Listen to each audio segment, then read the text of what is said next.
Good morning, good evening, and everything in between. How are we all today? Hello, everybody. How are we doing? Have we been staying safe, making good choices? Man, okay. I don't know if my audio levels are okay today, so let me know if they're a little bit silly, because I was messing around with them again. We're Twofold. Yeah, we're Twofold! Woo! Okay. So I am gonna do my best to get through the entire of the last today. But I cannot promise anything. We're playing today by ear. And I do apologize that I kind of had to rip down the hour warning. We were kind of, you know, taking things as we go for a little bit with some stuff that I was dealing with IRL. Let me know if my audio sounds off in any way. I may have to mute and unmute depending on how things go, but things should go pretty well today. I'm excited. I know y'all are excited. We're gonna get through some very fun things. Sounds okay so far? Fucking mint. Cool. Okay. I'm gonna move us across.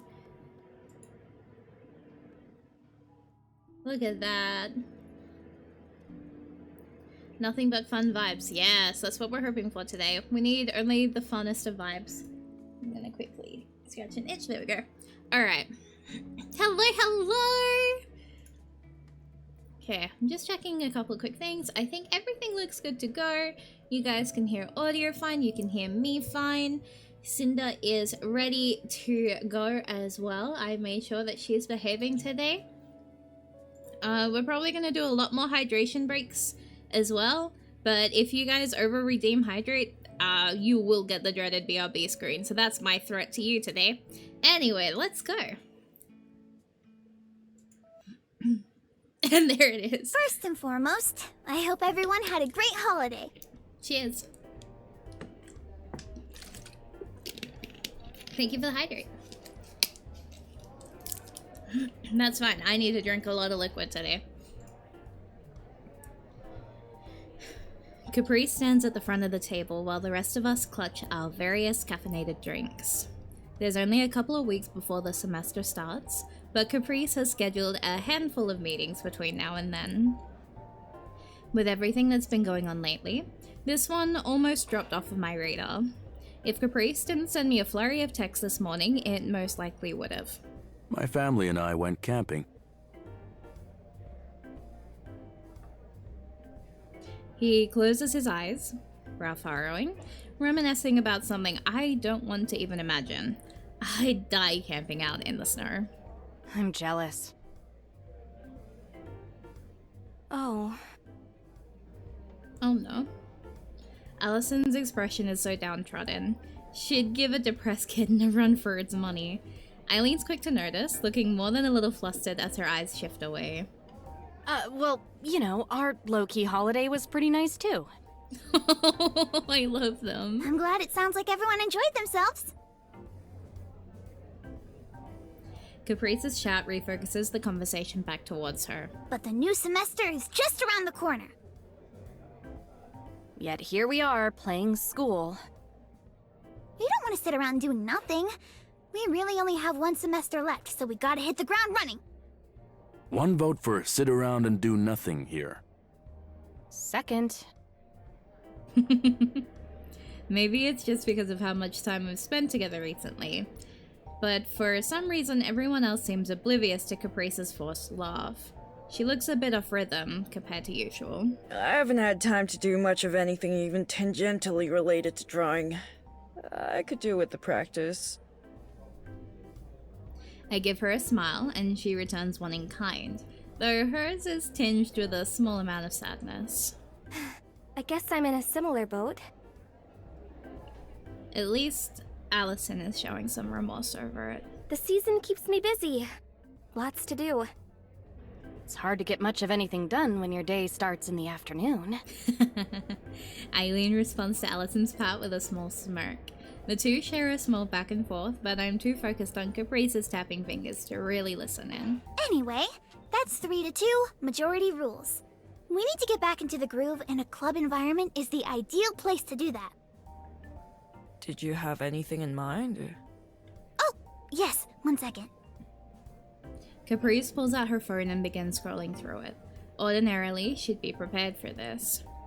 She's always been quick to rebound, but the holidays are clearly still weighing her down. She's aware of it too. She frowns as she mutters under her breath, trying to find whatever it was she had in mind. Sure, let me just break out my easel and brushes real quick. Carly, I've been waking up at 3 a.m. every Wednesday for months now. Oh god. Caps, what time do you sleep the night before? Aw, don't be like that, Eileen. Another forced laugh from Caprice, this one decidedly more strained. Come on! We all gotta stay on top of our game if we're not gonna fall behind next semester. I'm just saying, we don't need even more meetings over break. I'm getting more than enough practice. Or did you forget that huge project you asked me to crunch on already? I went to sleep at midnight last night. It was like a full 2 hours. Oh my god. You're sounding like me. Oh no. Caprice's face falls. Allison gives Eileen a playful shove, laughing. I thought it came out really nice. Theo, why haven't you slept? For something that basically came down to last-minute homework, you mean? Not your best work, huh? Guys, can we focus? Jump in a lake. I did the best I could with what I was given.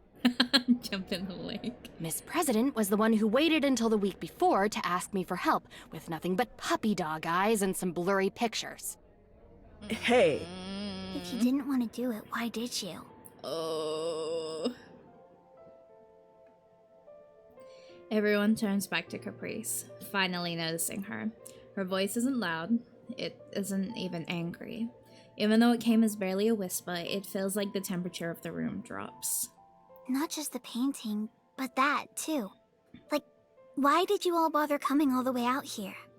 If you didn't want to be here, you should have just said so. Ugh, nothing but fun vibes, baby! Oh, no, Caprice, it's not. I'm going home. She pockets her phone and shuffles the papers on the desk into a neat pile, grabbing her things. The other members at the table look at her speechless. I want to yell, shake one of them, ask them to say something. But Caprice is already leaving. Caprice, wait. Move, Olive. Ooh. Ooh. Ooh. Okay, but... She pushes past me and out the door, not stopping to wait for anyone. Damn it. I grab her coat and mine and run after her. Caprice, wait up! Thank you so much for the gifted. Oh my goodness, thank you. I rush outside to catch up with her. She stops at a crosswalk and barely turns towards me, not able or willing to reply. I'll take silence if it means she'll wait for me. Your coat. You forgot it. Oh my god, orange scarf, right? Oh my god! Oh, thanks. Sorry.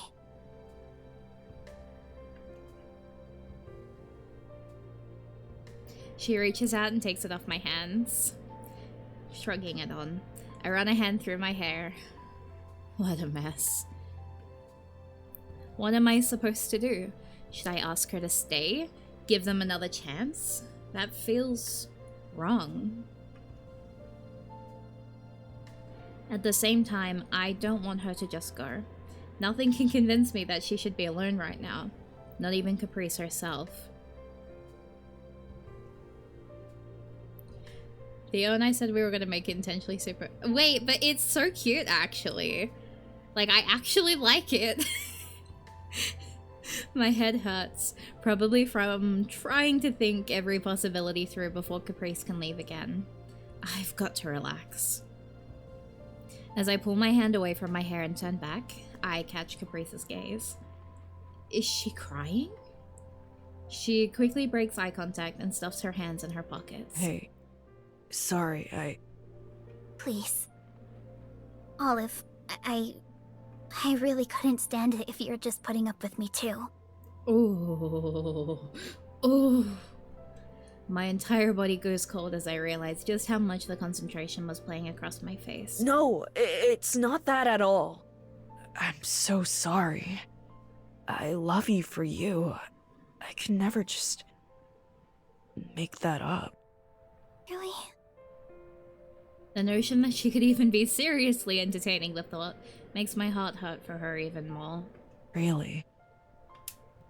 Her shoulders fall a bit, almost imperceptibly.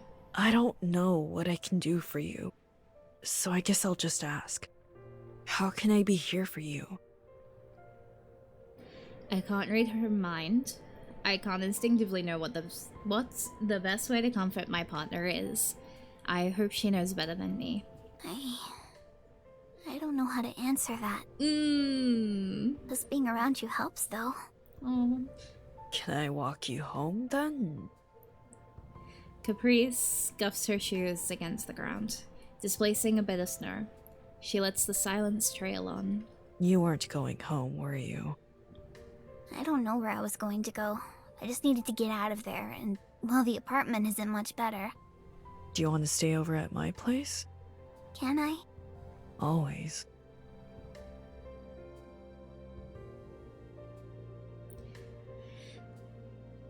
We board the afternoon trolley, sharing a number of shopping bags, though her load far exceeds mine.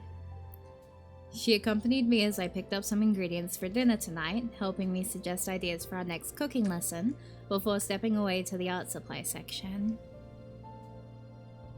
We quietly sit side by side as the trolley takes off, lowly rumbling beneath us. The shopping seemed to help a bit, but she is clearly still struggling to keep her energy up. She closes her eyes and rests her head back. Guess this'll be enough for all the free time I've got now. Do you really not plan on having any more meetings before the semester starts? I don't know. We'll see. It's not that long anyway. My heart sinks for her. She was looking forward to starting up the meetings again. Well, so long as that's what you want. Yeah, it's fine. It's better to let them loose than keep them holed up if they didn't really want to be there. I think if Eileen and Wallace actually didn't want to go, they wouldn't. Nah. Nah? Her reply is so short and definitive it surprises me. I go to press her for more, but she sighs and shakes her head before continuing. I can't help but feel like I've maybe been really stupid. Like, all this time, everybody's been saying exactly what they felt. Why did I keep bothering with it? It's 100 layers?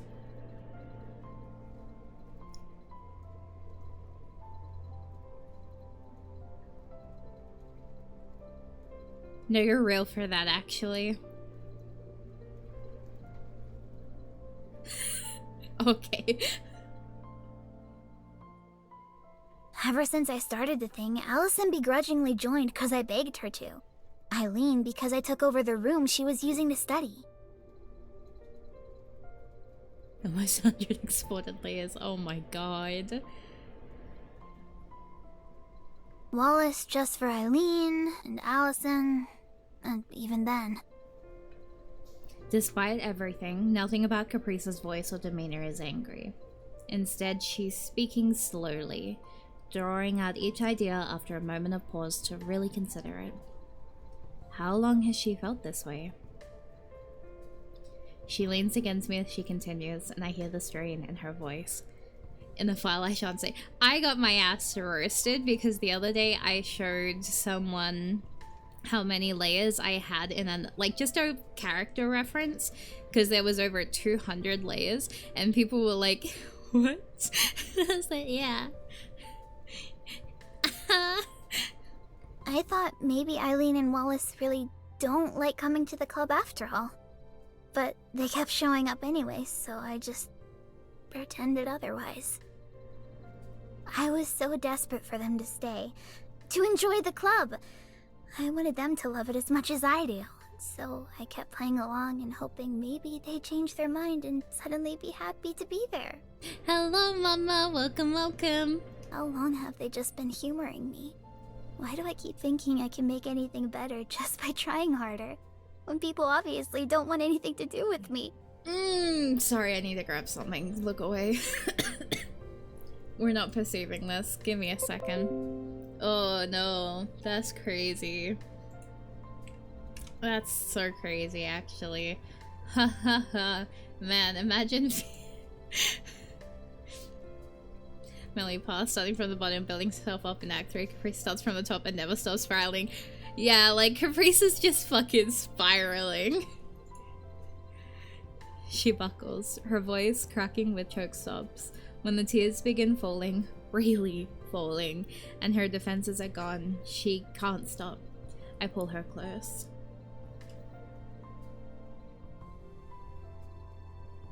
Her face is hot with tears, and I brush her hair away as she shuffles closer. She's trying to keep quiet, masking her cries into my shoulder as the trolley continues on. Any words I might have had are forgotten. Drac! Hi, Drac! Hi, baby! Hello! Welcome! Hi, my child! How are you today? Did both of you just make comments about the spiraling eyes? The same brain cell. Holy shit. The core problem isn't Eileen, or Millie, or anything to do with the art club or even Christmas. Her optimism, her tenacity, her belief that anything will work out if you put enough heart into it. It's her hating the part of herself that made me fall in love with her. We sit there together as she lets out what's been bottled up for months. I close my eyes and focus on her, ignoring every time the trolley stops and people leave or sit down, rubbing her back. Twofold's one brains. Oh my god. I don't know how much time has passed when her short, painful breaths have slowed into a regular rhythm, and her weeping has eased into quiet sniffling. For whatever it's worth, I'm really happy to be in the art club. I love being there with you. I love how much you care about everyone and everything. I'm so grateful that you kept reaching out to me. Because... I need to stop resting my hand on the space bar. I'm so grateful that you kept reaching out to me. Because my life is better for having you in it. My escape key's not working. There we go. She doesn't respond, but I feel her squeeze my hand to give a tiny nod. I kiss the top of her head. We've definitely missed our stop, but neither of us comment on it. Instead, after a few more minutes of silence, Caprice begins pointing out how pretty the city looks as the afternoon dips into sunset. I'm not touching my spacebar anymore. I'm like directly lifting my hand up because it's being finicky. It'll last 10 minutes and I'll forget though. Wanna go out somewhere? Like where? Caprice lounges about on my sofa, leg propped over the back of it. I take a seat next to her and join her in staring out the window. After coming home yesterday, we ended up making some chicken and vegetables for dinner before crashing on the couch to watch a movie. By the end of the night, Caprice seemed back to her usual self. Her bright eyes this morning are a relief to see. She rights herself as she ponders my question using her newfound energy. I do have work later today, so I can't really go anywhere too far. What movie did they watch? See, the last time I gave a thought on this, I created a terrible trend. I feel like I'm not allowed to answer this question. That's in like 4 hours. We could do a whole road trip in that time. Do something crazy, adopt a dog, dye our hair. Dye our hair? That's so crazy. What if we were two people who were in an apartment with hair dye and dyed our hair? Wouldn't that be crazy? Oh. Wait. So, I was looking at the art. I finally... Do you remember how you all were laughing at me because I didn't notice the green streak? Well, guess who fucking noticed it last night, baby?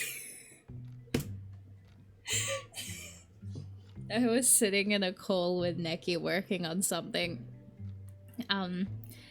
Like, I was practicing a few songs with Neki, and then I went, oh, there's the green streak. And Neki was like, are you fucking kidding me? I was like, yeah. And Neki was just like, oh my god. It was very funny. That again? I don't have a car. That shouldn't be enough to stop you. I swear, I think you'd be hibernating here all winter if it weren't for me. I'd at least go out for groceries. It's better than nothing. Oh my god, Mario really tracing footsteps cover.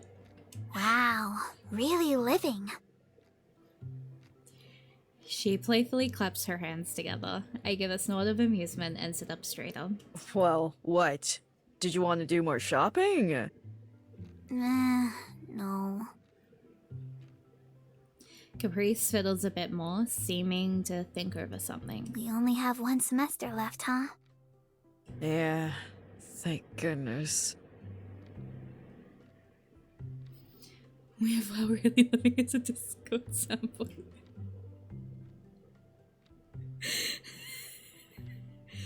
In the server?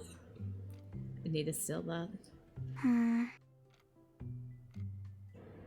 She pouts a little. I look away from the window and towards her, trying to gauge what she's thinking. Not private use. Look, I'm asking for a friend. I'm asking for a friend, please.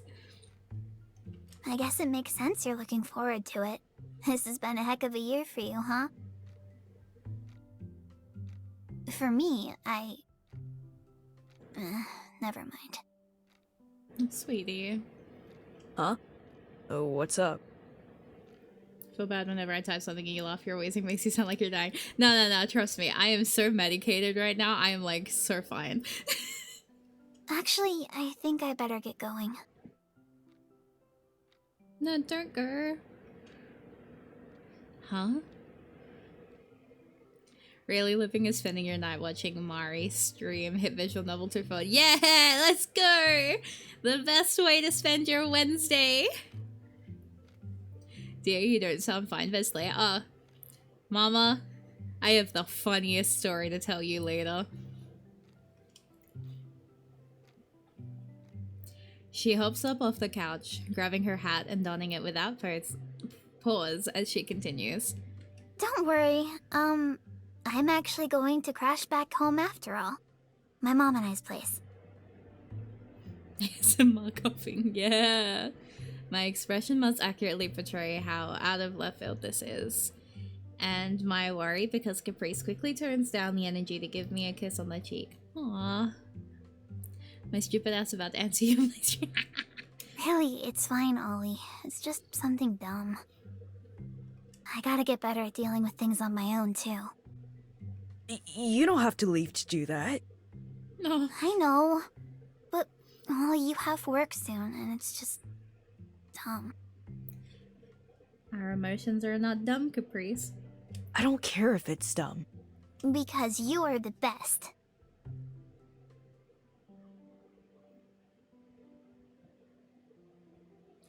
To be honest, Mari loved Eve even more when she was a crusty cat in episode 5, so someone might like Mari saying that. Please. The level of down bad I got for Eve in episode 5 will haunt me forever. Like, look away. I couldn't. What was wrong with me? Despite her cheeriness, everything feels wrong. My heart sinks. Is it because we're in our last semester? Something tells me she wouldn't tell me even if I asked. Caprice gives me a soft look. Not a smile, but not a frown either. A look like she's asking me to just drop it for now. Okay. Do you want me to go with to drop you off? Nah, I'll be okay. But I'll text you as soon as I'm in.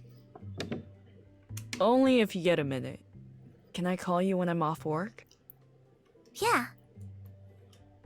Without further fanfare, I get up off the couch and help her collect her few things. The art supplies she grabbed are still sitting in the bags untouched, and the few clothes draped over the back of one of the kitchen chairs. I throw in a bag of cookies she'd been snacking on since she arrived. She says they don't sell them at her usual grocery store, but I think she just likes them. We share a quick kiss before she heads off. I close the door behind her. My hand rests on the doorknob for a few moments longer before I shuffle back to the couch. A hydrate? Okay, let's fucking go. Let's go. Cheers. I literally just took a drink. Wait. I have a 1.5 liter bottle of water that I kind of need to get through and stream tonight. So, like, I'm gonna, like, drown on stream. We share a quick kiss before she heads off. I close the door behind her. My hand rests on the doorknob for a few moments longer before I shuffle back to the couch. Do not drown, please. I'll do my best. While the last Twofold stream was also the last Mari stream. One another. Congratulations. This is our last time. Why does this feel so bad? It's hard to shake the feeling that I did something wrong. I know Caprice would tell me if I did, or at least I think she would. I hope she would. Drown, Aussie, drown.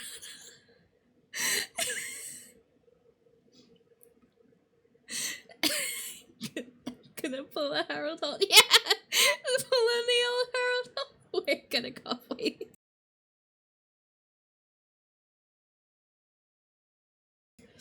Oh my god. Fucking Harold Holt, so true. Don't want to make jokes during dire moments, but we ain't gonna have time to breathe in Caprice Act 3. Oh, I'm so ready. With the scenario.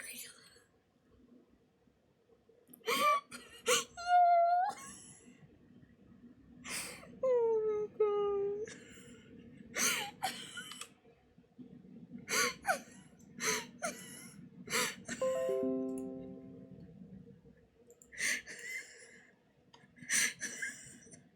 I'm dying at that one. Oh my god. Even with her reassurances, seeing her up and leave so fast the moment her mood turned a bit.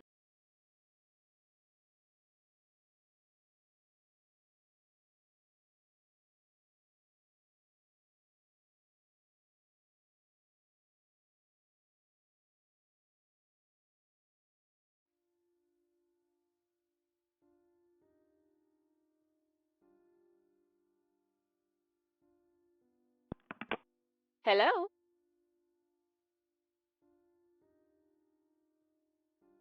No, not Mari muted. Why did it mute? That's so weird. Well.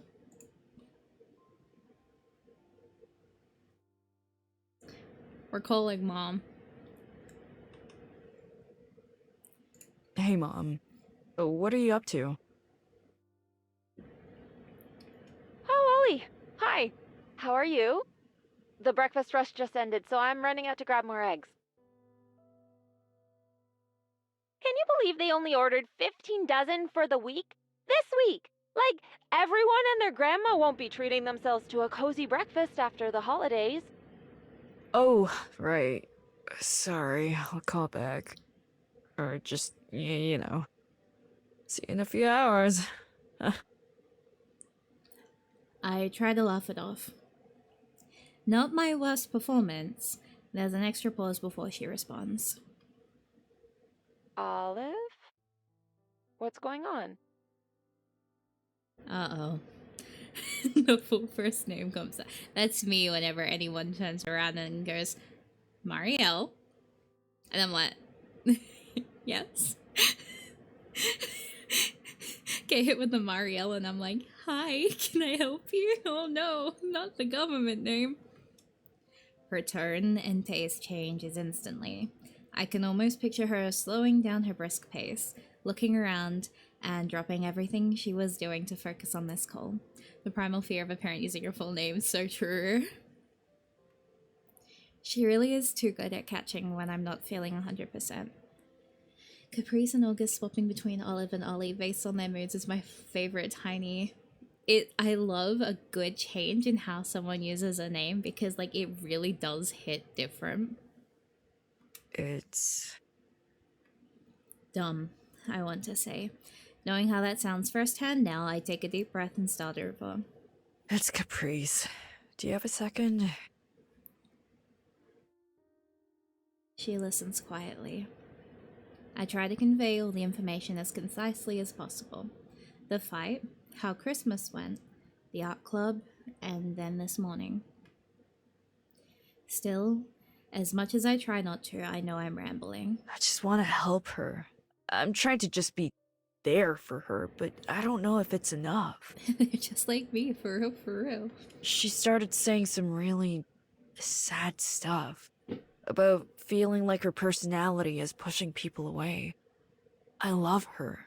I love every part of who she is, but My voice trails off, and no, they're crying. No, wait. No, wait, they're crying. No. Baby, stop. I can't raise my voice because I'll cough. We need a me for real count. No, I'm gonna lose. It's gonna hit too high. My voice trails off, and I feel the stress of it all wash over me in a wave that I can't stop. I try to keep my voice together as tears well up. I just don't know what to do. Baby. She really does her best. I hate that I can't show her that it's not her fault, that things aren't working out. She's being so unfair to herself. She's amazing. At the very least, I want her to know it, but I can't even do that. I don't know what to do.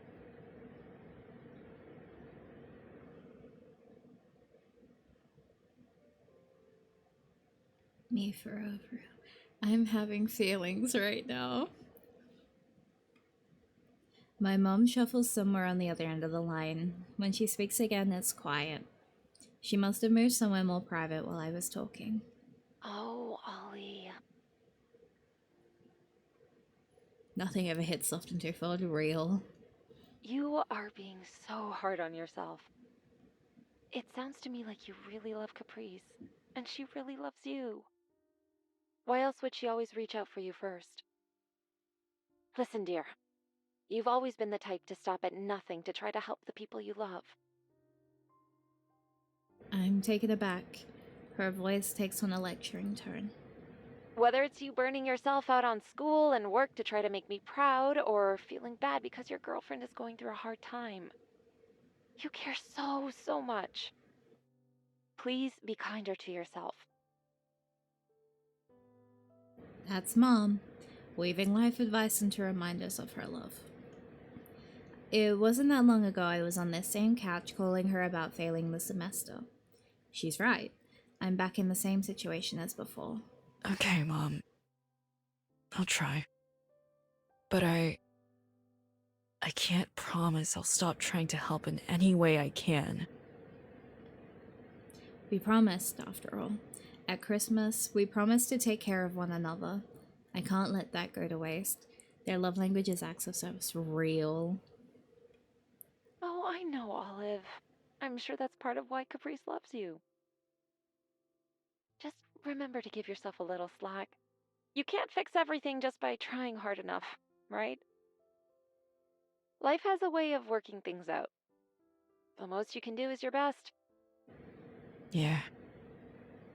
I love you, Mom. Love you too, sweetie. See you for the afternoon shift?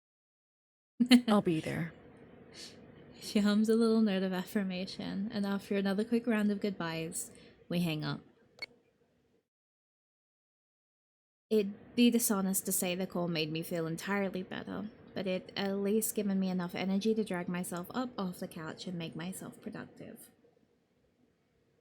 I make my way to the kitchen and start on some responsibilities. I've been slacking on the past couple days, things I never normally leave unfinished, but would do so 100 times over for Caprice's sake.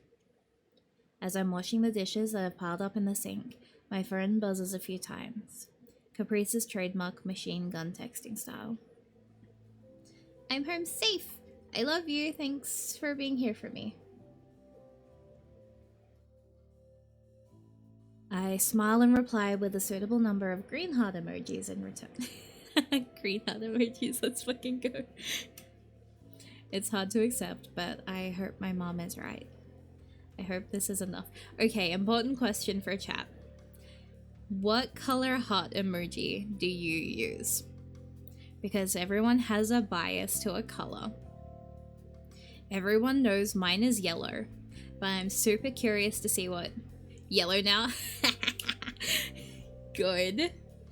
Blue? Yeah, that sounds about right for you. I'm not shocked that yours is blue. I change it depending on who I'm sending to. See, you're real for that. I used to be very color-coded in what my hearts represented before I started streaming. So like, my absolute most favorite people would get yellow hearts because that was my biggest way to say I love you so much. But now, since I've started streaming, I've used it with so many people that I was like, well, I guess I just use yellow nowadays. I used to have like most of them on my like favorites, but now if I look at it, let me see. I have just yellow.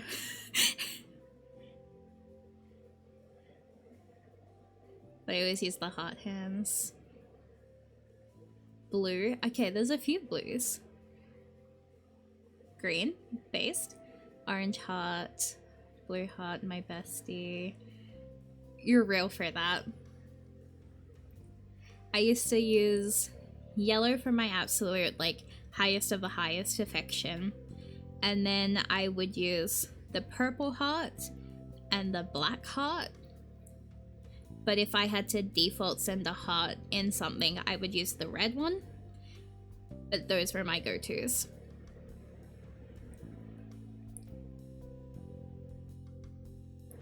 It is always so interesting to hear people's like heart language and what colors they send, because it's so interesting, and I love it because you can actually tell like people's favorite colors a lot of the time from it as well, because you'll tend to sometimes naturally use like your favorite color for certain things.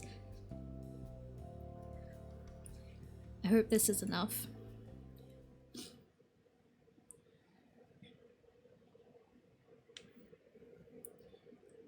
Later that day,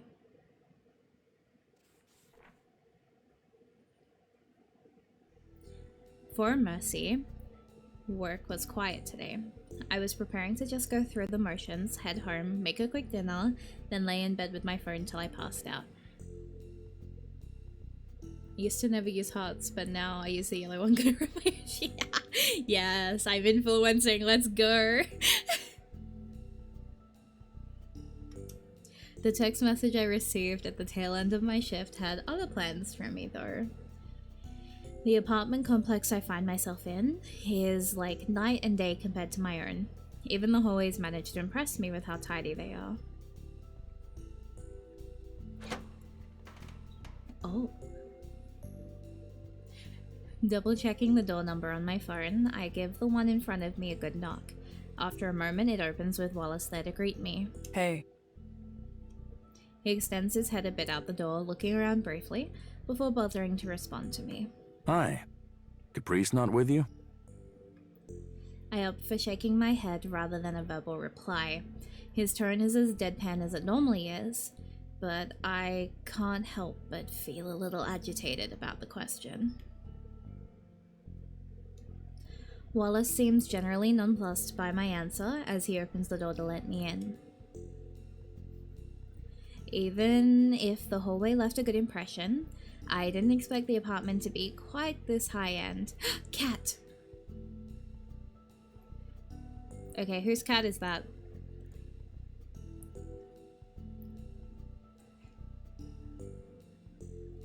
Whose cat is that? That's very particular.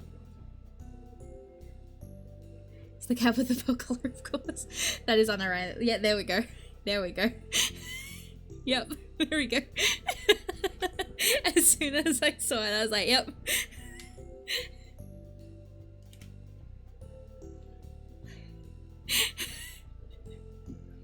Yes, Grey Cats Club. Mine's not in the room. When Allison texted me saying she wanted to invite everyone over for dinner, I couldn't help but wonder how she planned to cram everyone into a tiny apartment. Something I feel dumb for even considering now. You can take him anyways.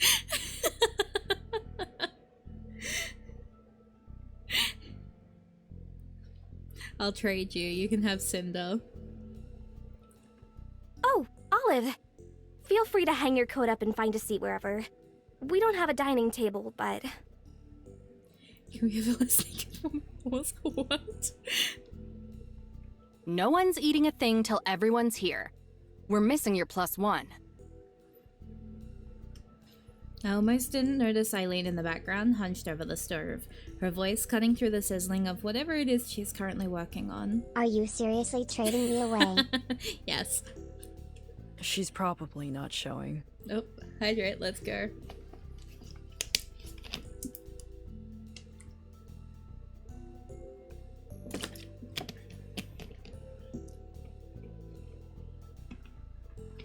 We are 1/3 of the way through the 1.5 liter bottle.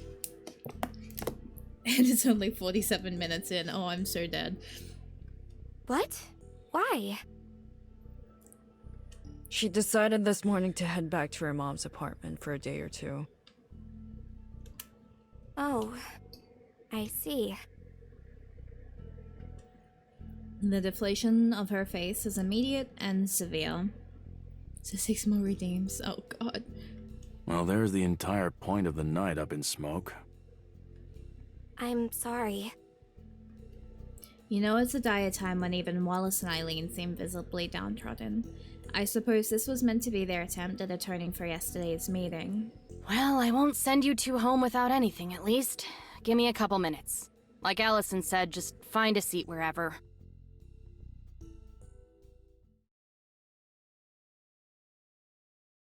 The other cat.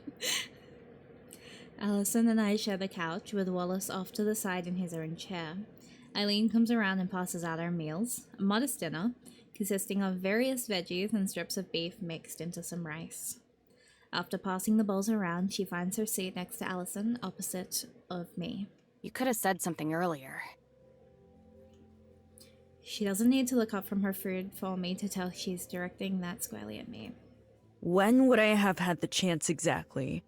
Even if I knew about this earlier than an hour ago, she only made her decision this morning, and I had work today after the fact. No response. Not even a grunt or sigh. The food's good, but it's hard to believe the silence in the room is a result of people savoring their dinner. Christmas didn't go well, I imagine. Not at all, no. She doesn't ask for elaboration. The atmosphere of the situation is enough for her. We couldn't have known how bad it was, though. No need to beat yourself up over how yesterday went down. There's absolutely a need to beat ourselves up over it. Even if Christmas went perfectly and things were fine, maybe we should just, I don't know, be kinder in general? Eileen and Wallace wince at the accusation. The holidays are one thing, but yesterday's meeting was the final straw. You guys sounded so eager to wash your hands of her. Is it really that surprising how hurt she was? There's nothing we haven't joked about before. I never would have guessed she was so worked up about that. You'd be surprised. Olive sus. You'd know best there, I guess. Throughout our back and forths, Allison aimlessly taps at the edge of her bowl with her fork in reflection. She eventually puts the bowl down on the table in front of us, seemingly tired of pretending to poke at it. We've been terrible. You were fine. It was Wallace and I who didn't consider her feelings. Same as me. After so long, all those mean-spirited jokes just felt normal, but I should have... She stops to collect herself, but doesn't let it last, not wanting to lose her momentum. We all knew the holidays were going to be stressful at a bare minimum. Then, as soon as we came back from them, everyone laughs about not wanting to be there? How else could it have gone? Well, it wasn't the first time, and she'd always let it run off her back before. They legit scream in Eileen's path. Oh. There shouldn't have been a first time. She stops herself with a deep breath. When she speaks again, her voice is noticeably quieter. You're going to call me silly, but I really do think we owe her more than that. Eileen, you and I would be entirely different people without her. I know you don't have anything quite like that, Wallace, but... No, I get it. I want to hear Olive scream. What? And as for you, Olive, She turns to me, giving me the first good look at the sadness in her eyes. I'm sorry about how you were left to deal with the fallout. Being there for your partner is a part of what a relationship is. But you shouldn't have to clean up our mess when you're just trying to enjoy your time together. That's okay. You're right. It's just part of the job description. I give her as sincere a smile as my heart can muster. It may be weak, but it seems to do its job. She leans in and picks her bowl back up from the table, finding her appetite again as she takes a forkful of rice. If it's too late to patch things up now, then we'll just have to do our best to start this next semester off on the best foot possible. I can get behind that. No objections. Life returns to Allison's eyes as the others chime in. It looks like the trio of art club seniors have made up their minds. Olive, I imagine you'll talk to her before we get a chance. If you do, would you mind letting her know we love her, please? All of us.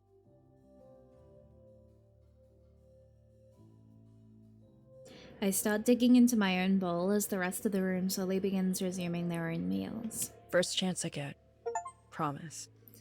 Let her know we love her. Make Allison a promise before. Aww. Wait, that's really cute. I got an achievement. We're so back. The next day.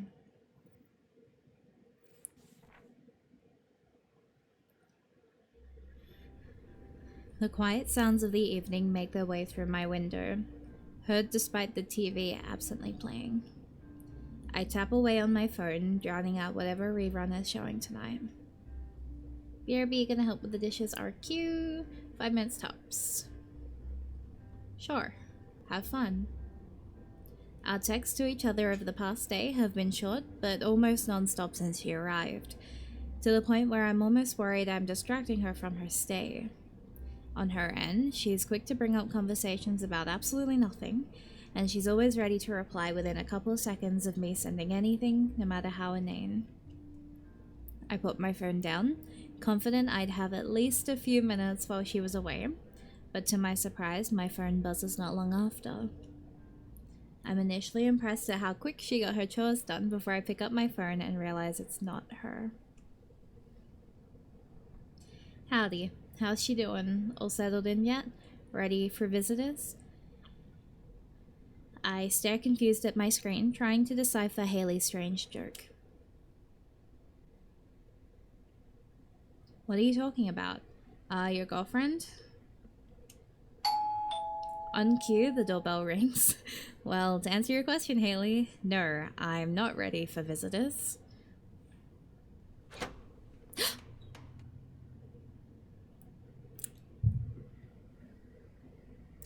Hi. My god. Twirling my hair. Hello, I've missed you actually.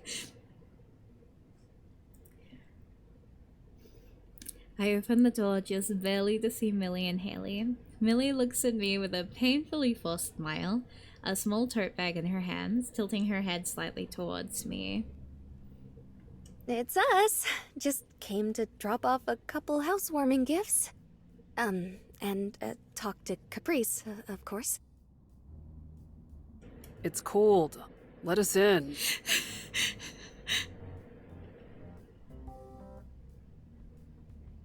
My apartment isn't much warmer, but I concede enough to let them in before closing the door behind them. I turn back towards them, trying to figure out exactly what's going on. As Millie walks through, she calls out to the empty apartment. Caprice, it's me. And Haley.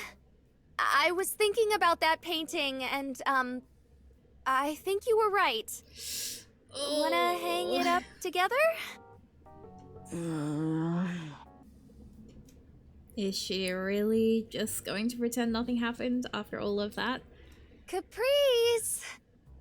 Caprice! Did she head out or something?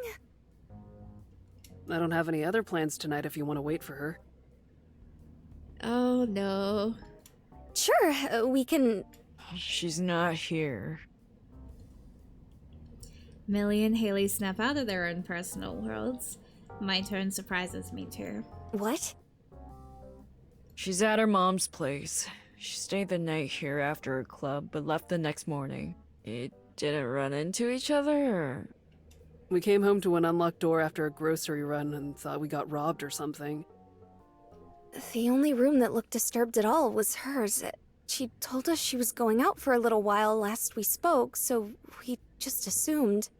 Going out for a little while? She didn't tell you anything? Obviously, if she did, we wouldn't be here.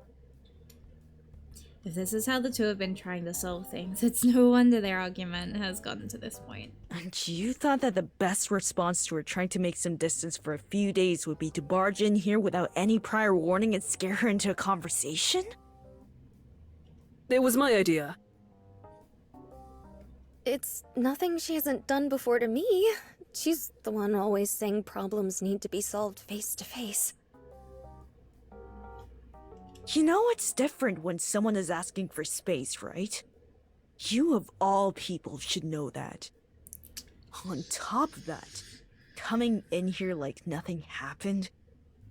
Do you have any idea how horrible she feels about Christmas? Do you want her to just pretend everything's okay?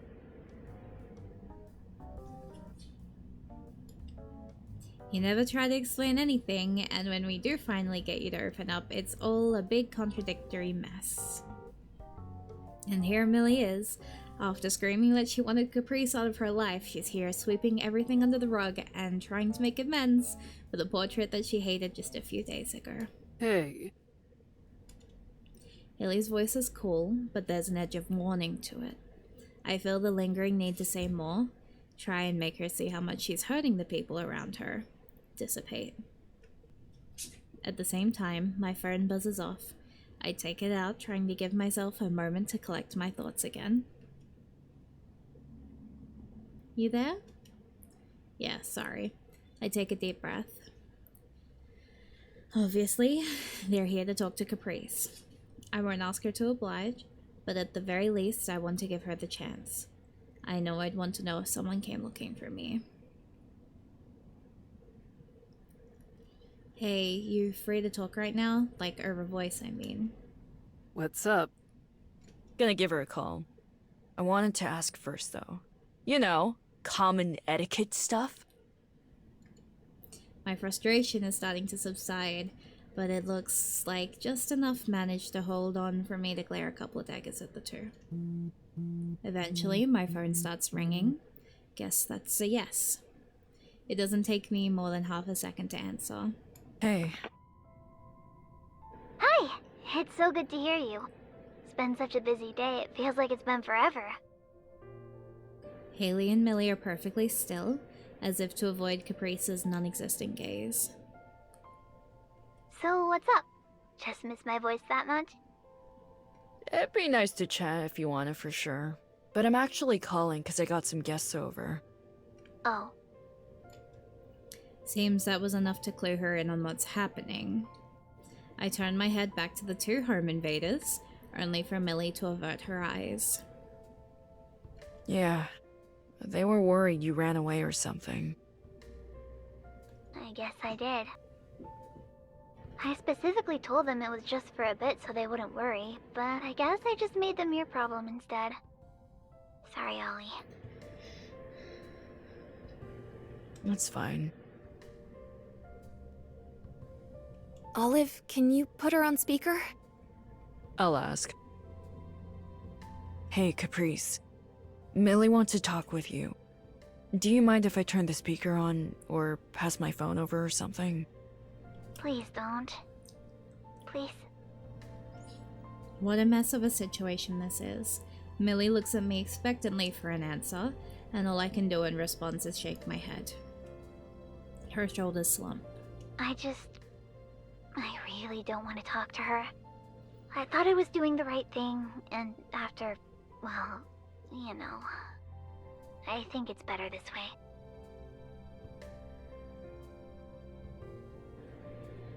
Millie and Haley must have either heard themselves or noticed my face start to droop as they try to get in closer. I'm quick to turn away, making sure Caprice's request is honored as best I can. So, this is probably gonna be more than an overnight stay, huh? Yeah, probably. I was thinking more like 2 weeks, maybe longer. I see. I should have been honest with you about it. Sorry, I wasn't really sure until I got here. On the bright side, you can come visit anytime you want. There's some moving boxes and stuff, but it's not too far from your work. I can hear the shift in her voice, attempting to move the conversation to something happier. I hope she's doing it for her own sake and not mine. That sounds nice. Just send me the address and we can figure out a time. Sure thing. Oh, but if you come, don't bring Millie with you. Haley either, actually. I feel bad that she's been lumped into this too, but, you know, it'd be awkward. Oh, hi Lucky, thank you so much for the resub. Hello, hello, hello. Welcome, welcome. Yeah, no problem. I gotta see them off, so give me a few minutes. We can pick up afterward. Okay, love you, bye. Love you too. And with a click, she's gone for now. I put my phone back into my pocket as I spin back around to the two. Well, She's fine, don't worry. well, there's that at least. I'll be visiting her in the next day or two. Pretty much whenever I get the all clear. I'll drive you. I'm just going to take the trolley. You not being there was the one caveat she gave me. But that's probably to be expected. I don't want to keep the two apart if there's any chance of mending this bridge. But I'm not about to betray Caprice's trust to make it happen. I'm counting on you then. I don't really think I can do anything except be there. That'll be enough, hopefully. The three of us take a collective breather, the frenzy of the last few minutes taking their toll. Once the mood starts to settle back into something resembling normal, the two start for the door. See you later. You know how to reach me if you gotta. Will do. Something is still bothering me. I hope I can communicate better than earlier. Millie, do you have a second? Olive? Millie stops at the door as Haley exits, and they both look back. After exchanging a look, Millie nods, assuring Haley she'd be right there. If it's about barging in here, I'm sorry. Wallace said she had left with you after the club, so I just... It's not about that, no. I sigh. As much as her finding things out through gossip with Wallace isn't really the ideal scenario in any reality, it's not the main issue. Bye, Lucky. Thank you for joining. Look, I don't want to tell you what to do. You and Caprice mean a lot to each other, right? She hesitates, but doesn't deny it. A small nod is all I get in response. I can't imagine what you're going through. I'm sure Caprice can't either. But I know it can't be easy. But this hiding behind a smile, running away from everything and then blowing up, over and over again, it's not sustainable. Whatever you need, I'm sure Caprice will try her best to provide it. But if you don't tell her what it is, she's just going to keep guessing and guessing, even if she gets it wrong. She's not the type to give up, but at some point, she might. She's not invincible either. Even after all this. That's all I wanted to say. Millie climbs up, something I should be used to by now. She doesn't leave immediately though, glancing down towards the floor. I'll see you around, Olive. Millie. That's as best as I can hope for right now, I guess. A couple of small waves and a closed door later, I'm alone.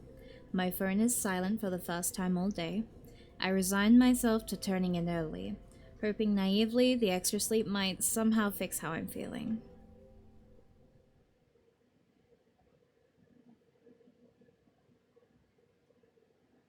The next day.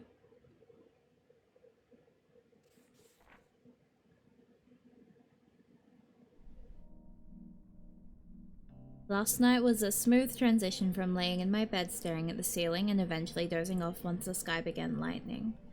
I managed to get about 3 hours of shut-eye before the buzzing of my phone.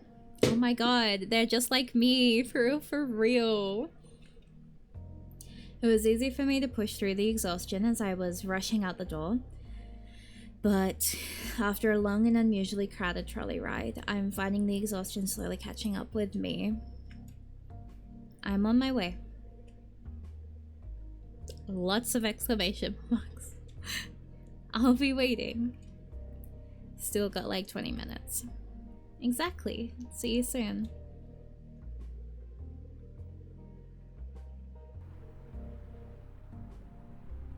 Caprice's complex stands rather tall, sandwiched between two similarly sized buildings. I followed her directions thus far, and the layout isn't too dissimilar to mine, so it doesn't take me long at all to navigate its corridors. The original script had more exclamation points. We had to nerf that message because it was freaking the phone. She was too powerful in the exclamations. Now comes the hard part.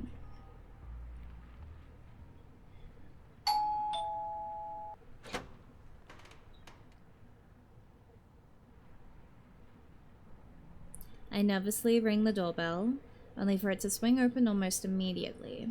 On the other side is Caprice. It's only been a little while, but the last couple of days have dragged on forever. Hey, come in, come in.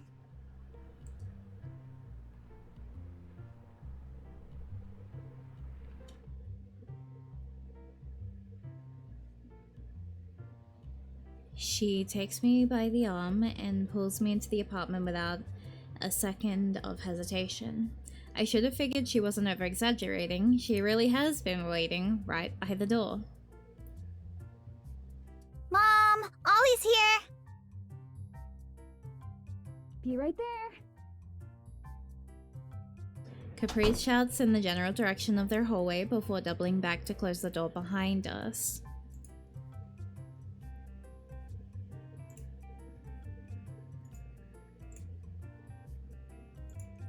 I'm so happy Blair pronounced to ghost. I rub my eyes, trying to get the sleepiness out of them. My eyesight has been bleary, sure, but she looks different, doesn't she? How was the trip? Cold? You should really bundle up more, you know. Says you. A hoodie isn't a coat. I run warm. Yo, girl, same. Is she going to bring it up? Should I? So... You look nice, by the way. Oh, right. This. I didn't realize you were being serious when you brought it up before. It looks really good. I didn't really realize it either, but, you know, I just kept thinking about it. And I just really wanted to change, I guess. It's okay, Caprice. Every time I go through a mentally shattering situation, I too dye my hair silly colors.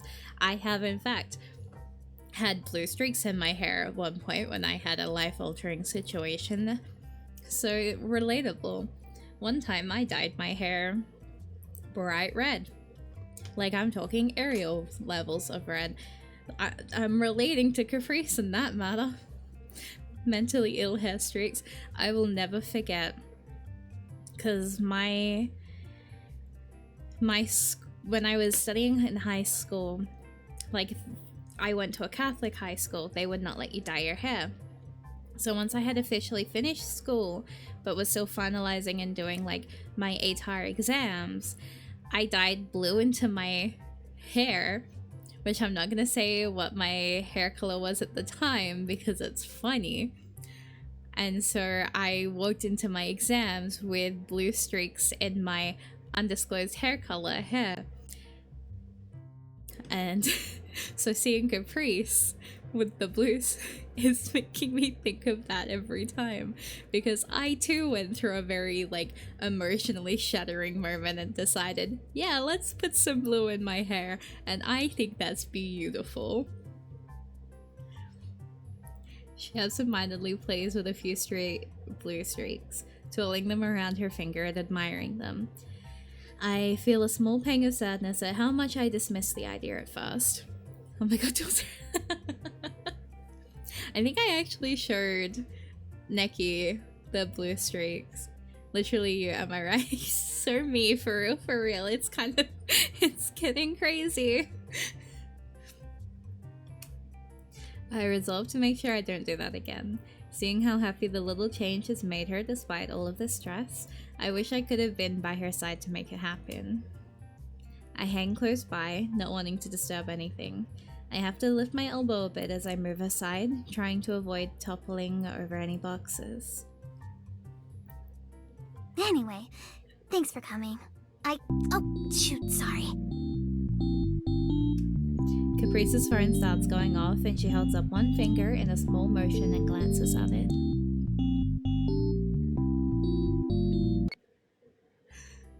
Her face falls when she looks at the screen.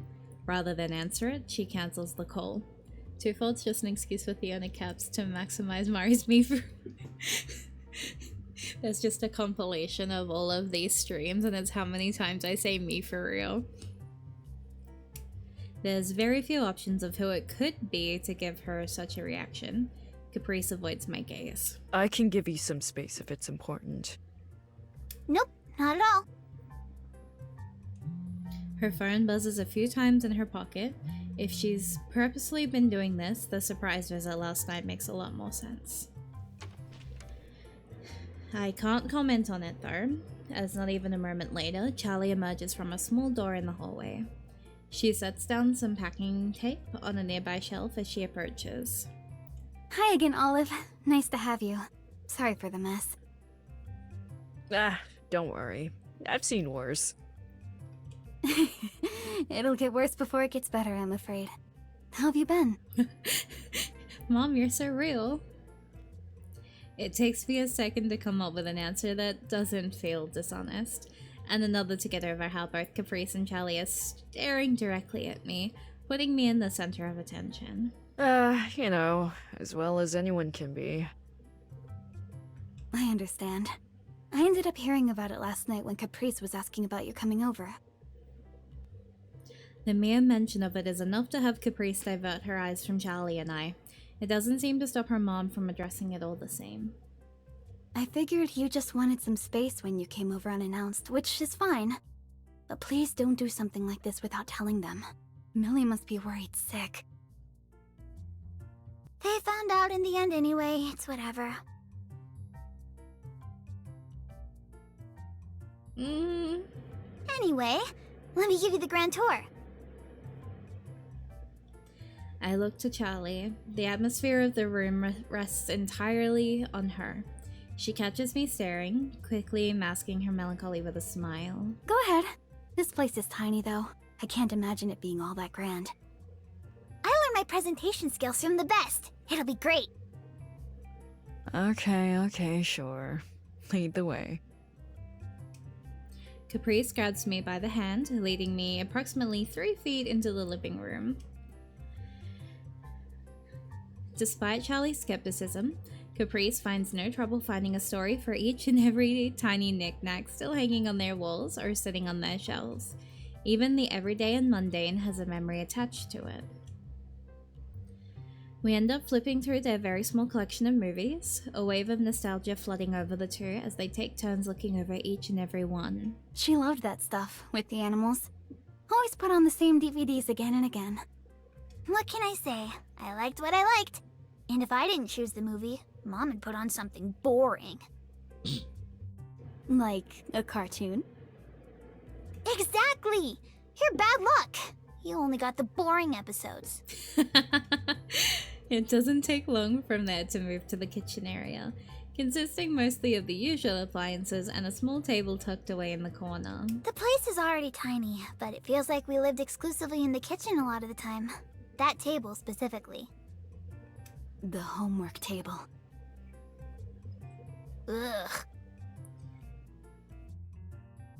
Reminds me of the countertop back at your apartment. I don't think I ever got a chance to see it without it covered in books and notes.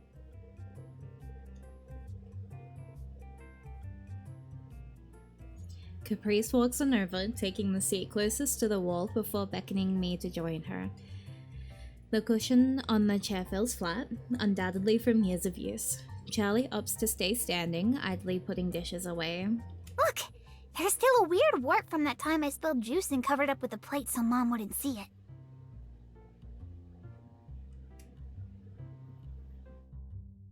Caprice rolls her hand over a slightly lifted part of the table, patting it proudly. She must have hit it really well. Do you cook? Charlie makes a so-so motion with her hand and laughs. I didn't really have a lot of time to learn. We had to wake up early to go to work, and by the time we got home, it was already bedtime. Takeout was our best friend.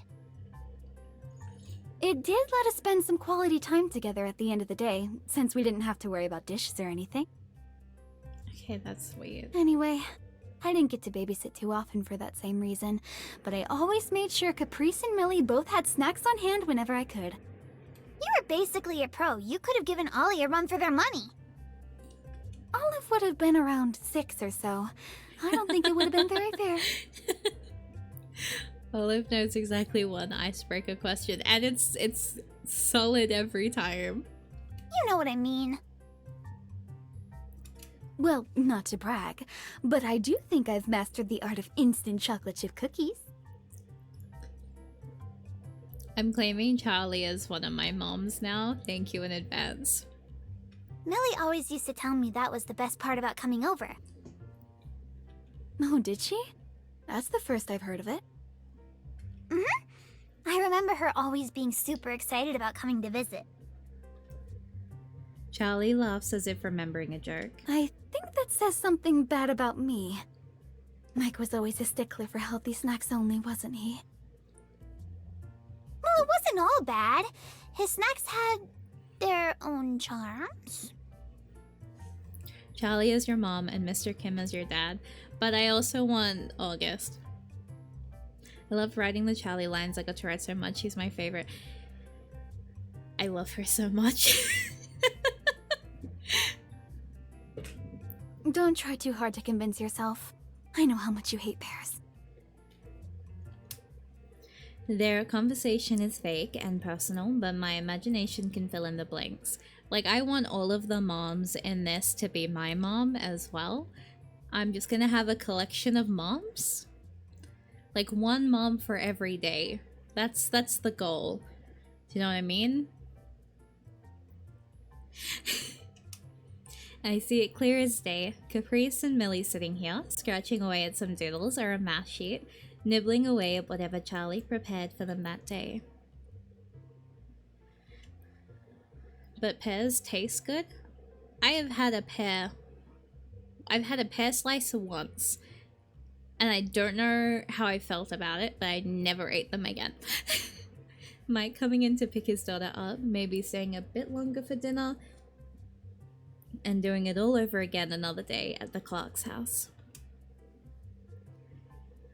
I don't need a first-hand account to see how much of a family these two homes really are. I guess Millie disagrees, but I wonder if she looks back fondly on those times regardless. I miss those days. Me too, sometimes. More than sometimes lately. Occasionally, I sit here and... She fidgets with a fork in her hands. well, wish it was a bit more crowded. She and Caprice shift their heads downward in almost perfect unison. It used to feel a lot bigger. We should make a spin-off Mom VN. Oh my god, please. Just give me a VN with a whole heap of moms. I will be happier. Let me just have a VN where I get to pick my mom. Because you used to be a lot smaller. The moms from Summit. Yeah, they're real. Actually, yeah.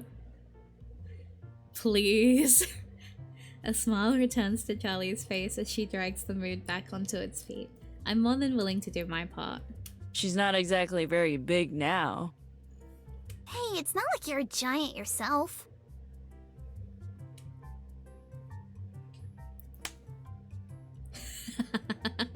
I tussle her hair, and she weakly swats me away with her hands. Little blue highlights peek out at the movement. It really is cute. Taller than you. She makes up for it with pure energy. Tell me about it. I wrap Caprice into a hug, and she squeezes me tightly in return. I hear her phone vibrate in her pocket again, but she makes no attempt to even glance at it. Come on, I'll show you my room next. Are you winning? We're always winning. She grabs my hand and begins to lead me away. I'll finish cleaning up. Take your time. Born to sim to Millie, forced to be free. Oh my god. Look at them! Oh my god! Gantai mention. Nova mention.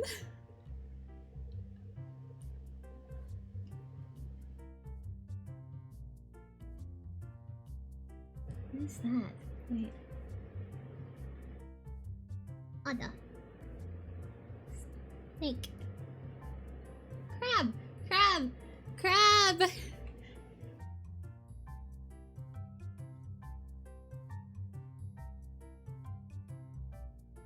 I like this. This is very cute.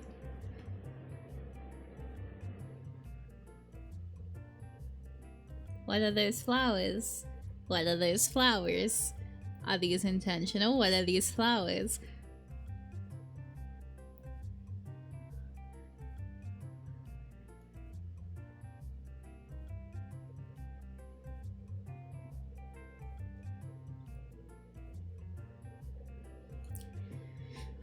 Caprice's childhood room looks about what I expected. Blue from top to bottom. Guess she's always been consistent about that. The various posters and canvases littering her walls don't stick out as a surprise either. If the living room is anything to go by, I'm sure the numerous toys and other bits and bobs all have their own story. Just how I left it.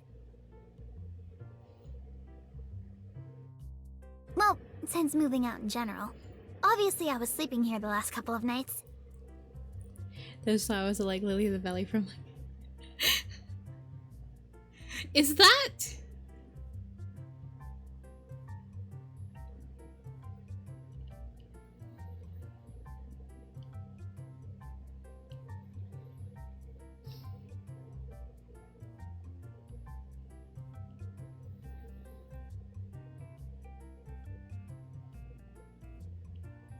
Oh my god. I need like a little like fedora image right now.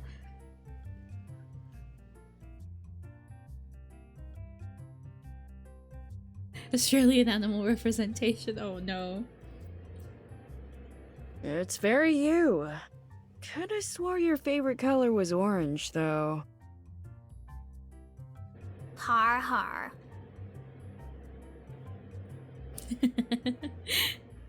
She sits on the bed as I walk over to a desk stuffed in the corner. There are papers scattered on it, from old schoolwork to sketches. The entire desktop is like a moment frozen in time.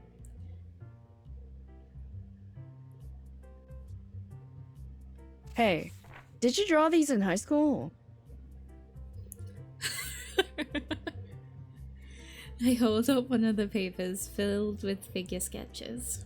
Yep, I took art classes back then too. Oh, check this out.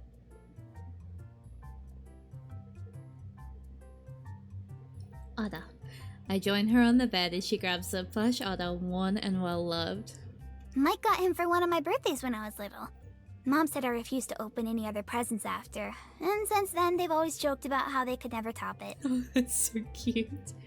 Caprice openly having high school art on her desk, fearless. I could never. I could absolutely never. That shit haunts me. Do you know, I'm still so... I went to visit a family member recently, and I walked into the house, and my absolute horror of seeing this terrible art that I did from year 8 framed on a shelf. When I tell you I was horrified, because it was one of those like where you had to like get the piece of liner and like carve into it and then like cover it with ink and press it into the paper. It was one of those. I had to do 2 for classes. One of them was absolutely terrible, but I got to take home. The other my teacher claimed for himself and put in art galleries here. So like the bad one I still have. The good one I never got to fucking see that again. But the bad one was a lion, and it it was bad. Oh, it was so bad. It was so bad. I was like, oh no. So I walked in and I looked at it and I was like, why do you still have that? And she was like, oh my god, because you know you made it when you were younger and it's really pretty. And I was like, you could have picked anything afterwards. Why that? I had a really cool elementary school teacher. He gave me a piece of art I put on the class free art wall that he saved for years upon years. Oh my god. Oh no. Oh. Oh no.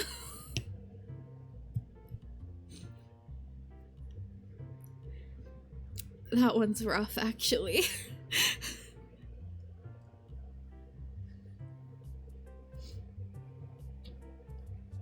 You should feel grateful people hang up your art. You hung that looks like someone forced me to draw my real. I'm still forever mad though, because like the one that I don't have anymore because he kept it was like, it was okay. It won an award, so like I can't complain. Like it went into a gallery, it won an award, fine. Was it my best work? Absolutely the fuck not. Does it haunt me? Absolutely does. Was Kingdom Hearts fan art? Oh no. That's so funny, help. Oh no.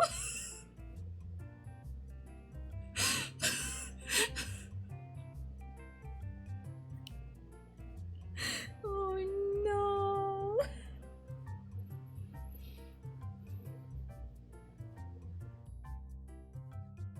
I know. Oh man. Oh no. Oh no. Oh no. Oh my god. Her voice begins to shake as she gently strokes the other's fake fur. I didn't take him with me when I moved out for college. I guess I took the idea that he'd always be there for me when I came back for granted, but now that... She allows that train of thought to hang in the air while she tries to find the best way to end it. The silence is eventually broken by a small sniffle and then another. She opens her mouth to speak, but that only manages to fully shake her resolve as tears start streaming down her face. She buries her face in the toy in a vain attempt to mask her weeping. Hey, you okay? I'm fine. Sweetie, you're not fine. It's just, you know, I have to decide what to take with me before we tear this place apart. All the furniture, all our stories, everything, so it's not my room anymore, and this isn't our home anymore, and... She buries her face into me now, trying to do a better job of stifling her crying. I had seen her at her lowest the past few days. Or That's what I believed until now. Is this how she always handles it? I wonder how much Caprice has cried lately. Is it a lot? Or is it only because she's been keeping it in all this time? I don't ask, only comforting her with an embrace.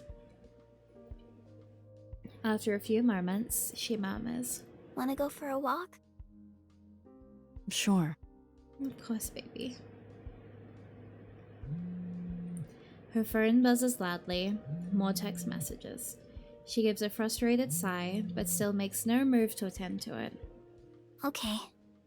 Can you wait outside my room for a minute?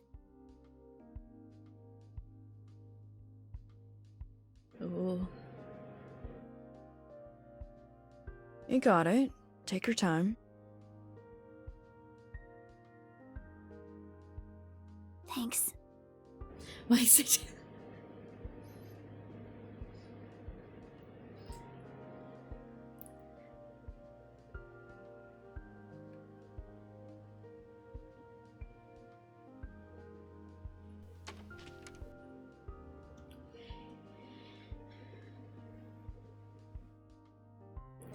I printed and bound my 50k word fanfic into a physical copy and actually showed it.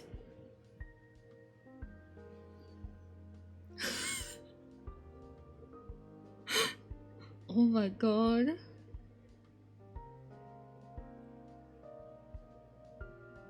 That's amazing.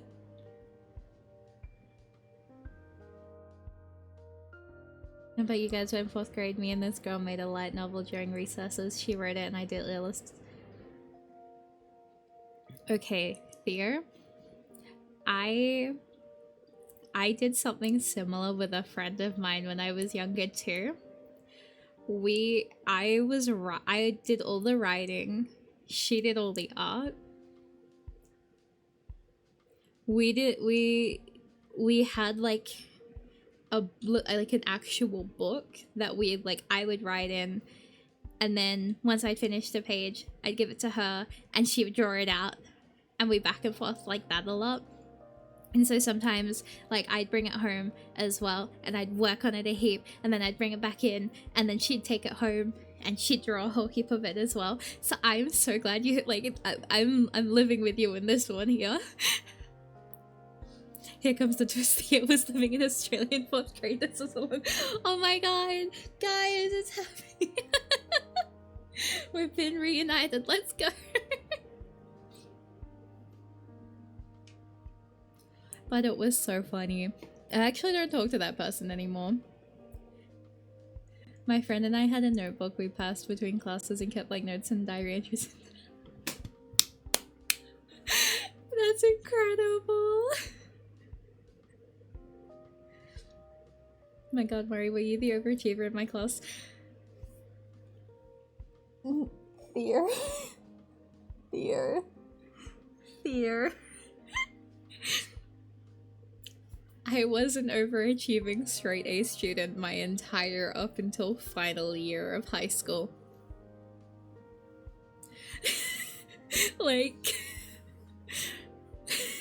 I was the overachiever in everything.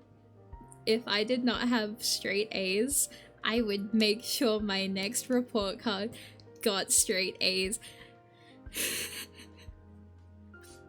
And you separated by oceans. I'm feeling this pain right now.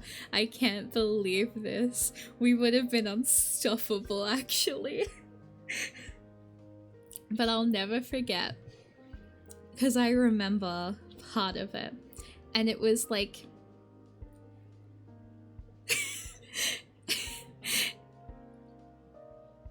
oh, it's really cringe, actually. What we were writing was so cringe now, looking back at it, but we thought it was so cool. But it was so cringe. But cringe is dead. We embrace it. Hydrate? Hell yeah.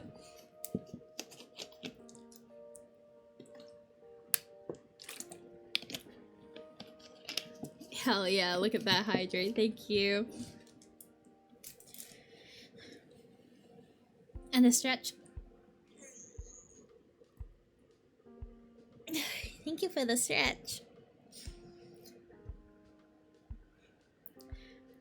so funny.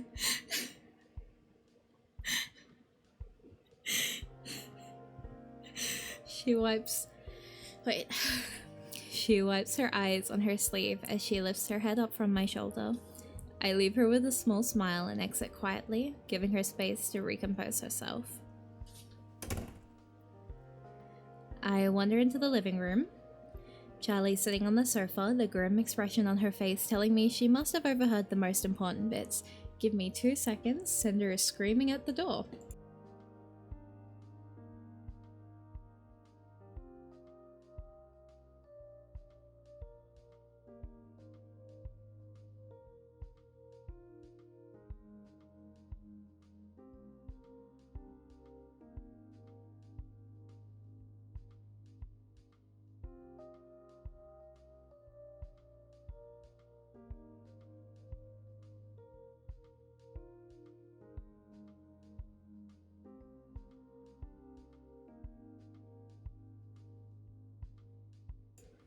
I open the door and she just goes meow meow meow meow meow. She comes running in and I'm like, I'm sorry. She had opinions.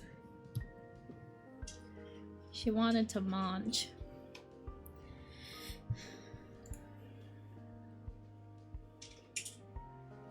Everything all right? Yeah, we're going for a walk. She just needs a minute. It's hard, you know, leaving this place. Caprice says she's happy with how things worked out between Mike and I, but she's really suffering from the effects of it too. Moving isn't ever easy. Even after doing it a few times, I always miss things about the previous place. Still, the good outweighs the bad for her, I think. Oh, I know. I just find myself wishing more and more these days that Aid were still here. I can almost hear the second part of that sentence. If she were here, none of this would have happened. I'm sure.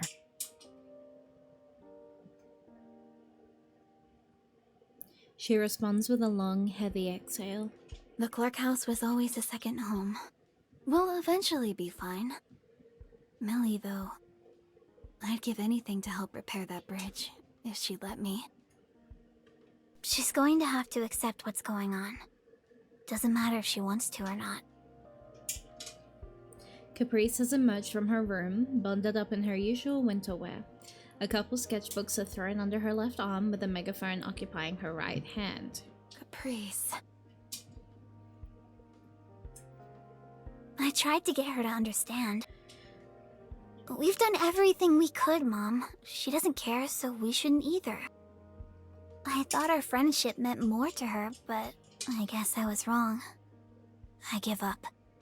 Lobson, hello, welcome! Moving is always such an emotionally charged thing. I cried. Yeah. When we had to move to this house we're in now in May, I was like shut for like 2 weeks. Like emotionally, I was just wiped.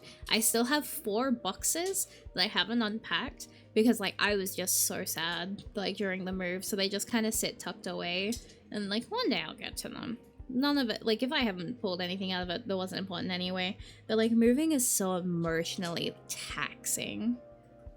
Oh my god, me too, still have 2 boxes left. Like it's just hard, you know, like you leave behind something that is your place for so long and you're like, hate this actually.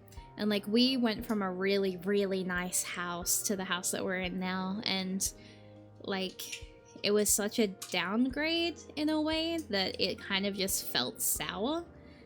So that really weighed on it as well. I left my old place like early this year, but I felt nothing. I mean, if you didn't have a strong emotional connection to the previous house, it would make sense to not be like very emotionally like upset with the move. But like feeling nothing is still a way of like expressing something as well. Was my childhood home. Okay, moving on to my childhood home, I was excited, so like I can understand that one. The 3 words I never expected her to say finally leave her lips. My chest hurts, and Caprice's nonchalant tone twists that knife further in. Caprice, hey. You don't mean that. The shock in Charlie's voice betrays any sense of confidence in that sentence. A cold pall sweeps over the room as Caprice shrugs. I know she's been calling you all day. Can you imagine how alone she feels right now? How she feels? What about me? What about you? We have each other, Caprice. Mike is here for us, and Olive is here for you too. She only has you. Had? She made it plenty clear she doesn't want me in her life, Mom. She said so, word for word. It was a stressful night for everyone. Stop trying to make excuses for her. She can't just lash out all the time and expect us to just...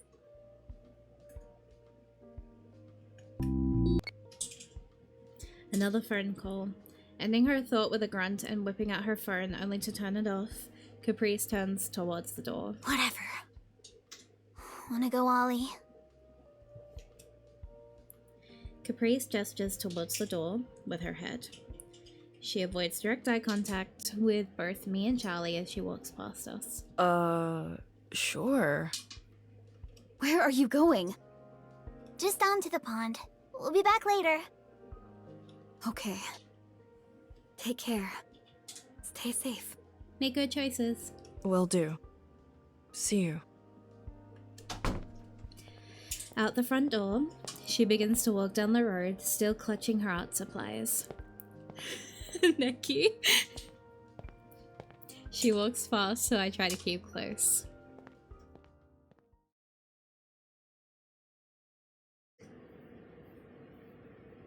Not long after.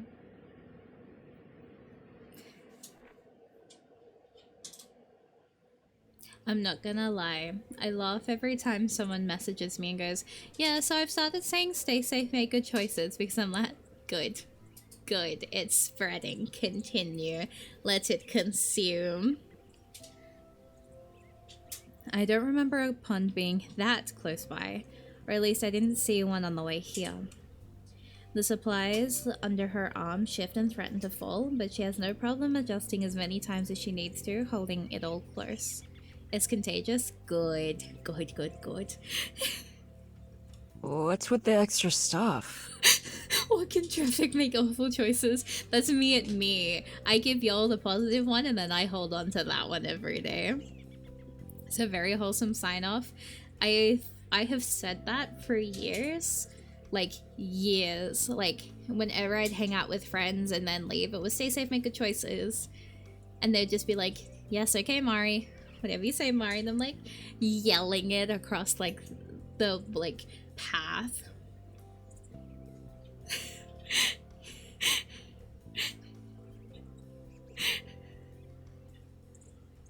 Just in case.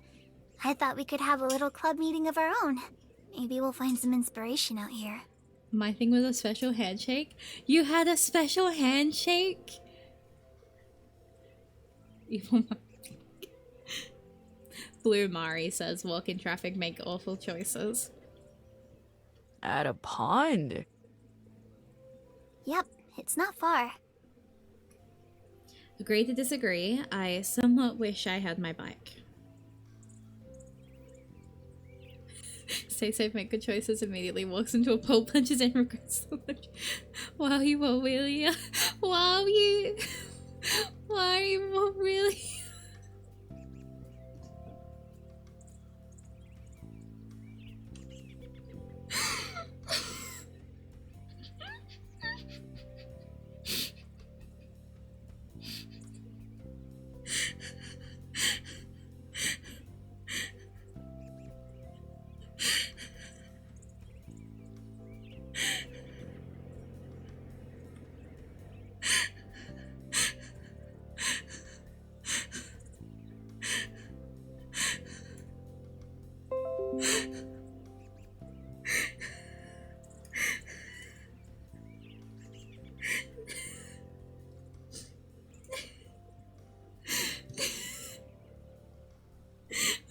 her recovering from that one. Wow, you Amelia. Oh no, not the Wario. No, not the Wario. And the megaphone? Oh no. I have a lot to get off my chest. Are you gonna scream into a girl? She picks up her pace. I trail slightly behind. Embrace it. Oh god. If she just screams into it, I'm gonna laugh. I'm sorry. I'm going to laugh. She picks up her pace. I trail slightly behind. My heart is racing a bit. It seems right that she would want to vent, but a part of me is wanting to talk now. I won't push it, but as she continues to avoid my eye contact, the worry remains and the need to at least check in wins over. Hey, everything alright? Olive. Yep. Sorry about earlier. You shouldn't apologize for crying. Mom shouldn't feel guilty about Millie, you know? It's not her fault. She sticks the megaphone into the water and speaks into it. The fishes console her.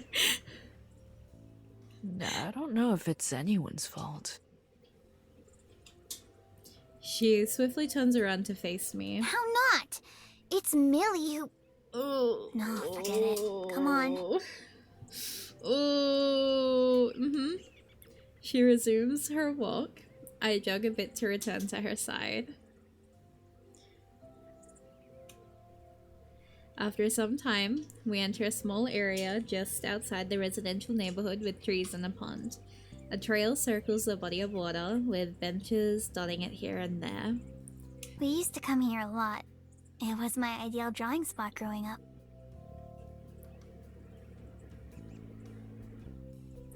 She finds a seat on a nearby bench and begins sketching in one of her books. The megaphone rests next to her, still in reach. Mom and me. Sometimes Grandpa, back when he was around. Sometimes Millie, her family. She used to draw a bunch, you know. Most kids do, I guess. Some just don't stop. She wanted to come today. Good thing you stopped her. I pause. In a way, I feel like the worst thing I could do right now is sit here and agree. I wouldn't say it's just my newfound optimism, but something in the way Caprice glares down at the ground, her fingers gripping her sketchbook tightly, makes me think she wants to be wrong. I seal my resolve, but offer a soft touch to Caprice. She doesn't move away, so I brush away a stray piece of hair from her face. Envy's want her, the fishes psychoanalyze her. Oh my god.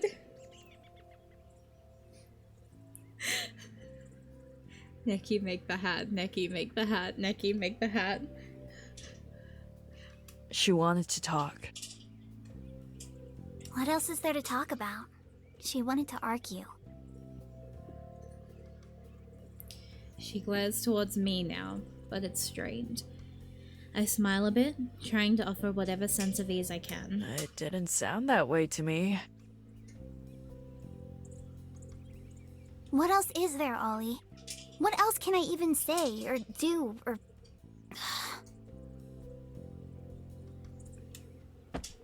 She slams the sketchbook closed, tossing it back atop the other she bought. I tried, Olive. I tried to work things out. I did what I could.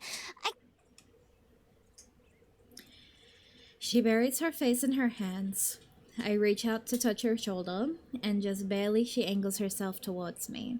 Her voice laced with an anger that colors how small she looks in this moment. All I'm good at is shoving people around. No one would give me the time of day otherwise.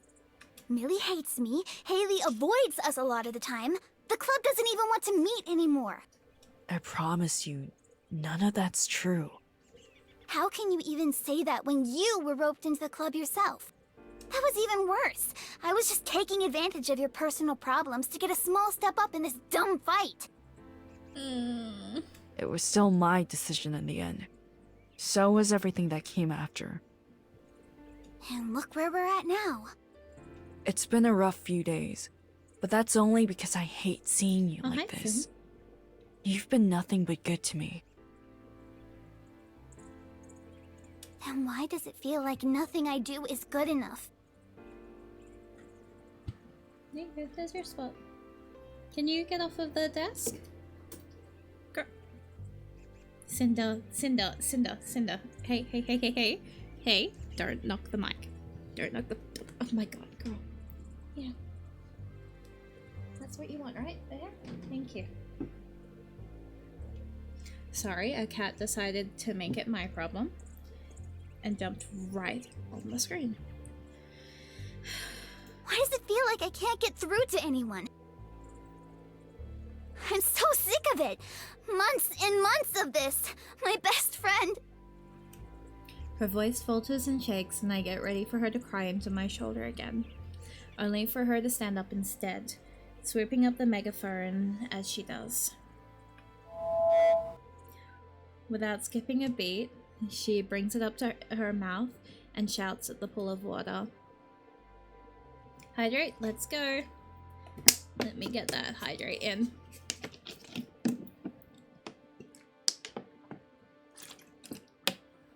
We are halfway through a 1.5 liter bottle. I'm going to drown, guys. Please. Why don't you get it? A flock of ducks take off from the water at the sound, sending water spraying over the edge of the pond and a flurry of feathers behind. Please don't drink up my water. You've always been my sister! Haven't I been yours? You hate the idea that much? She punctuates her shout with a wordless scream. I wince as the megaphone screeches in protest. Caprice, however, seems totally unfazed by it. Maybe I screwed up, but I was trying to fix it! Doesn't that count for anything? Why did it take me leaving for you to want to talk? I just want us to laugh again. To smile, to live with each other instead of around. Why is it so hard?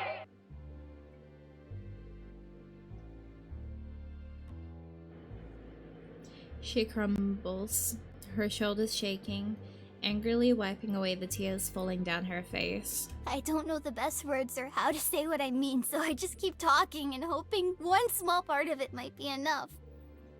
Oh, this art! Oh, yeah, Nikki. Yeah. Oh, we're getting emotional damage. Let's go. Oh.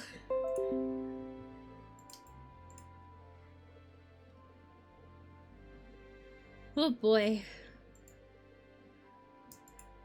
Make her cry harder. No!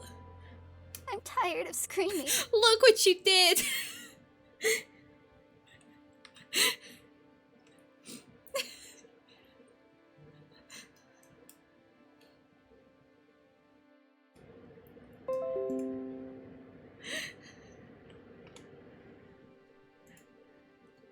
Don't break the puppy. Caprice. What is it all about? I love watching your sunshine characters break. I wish I could tell her that I don't know either. That I love her so much that I want to be with her and support her. But I've said all that already. I don't know how to translate how much I care about her into words. Screw it. I reach out and pull Caprice into the biggest hug I can. She's shivering. I wish she had bundled up more. I nestle my face into her shoulder and squeeze. The megaphone falls from her hands and into the snow with a quiet thud. Let me get this for Neki. Give me a second.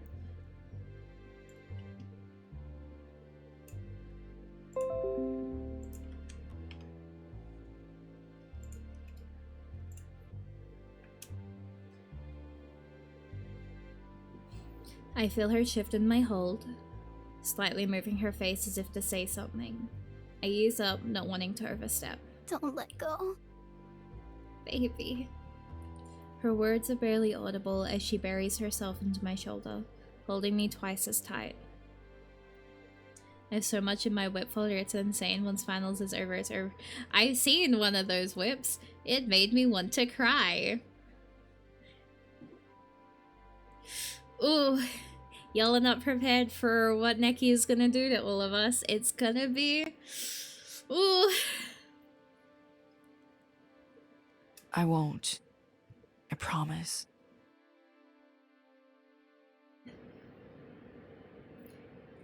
I close my eyes and take it in.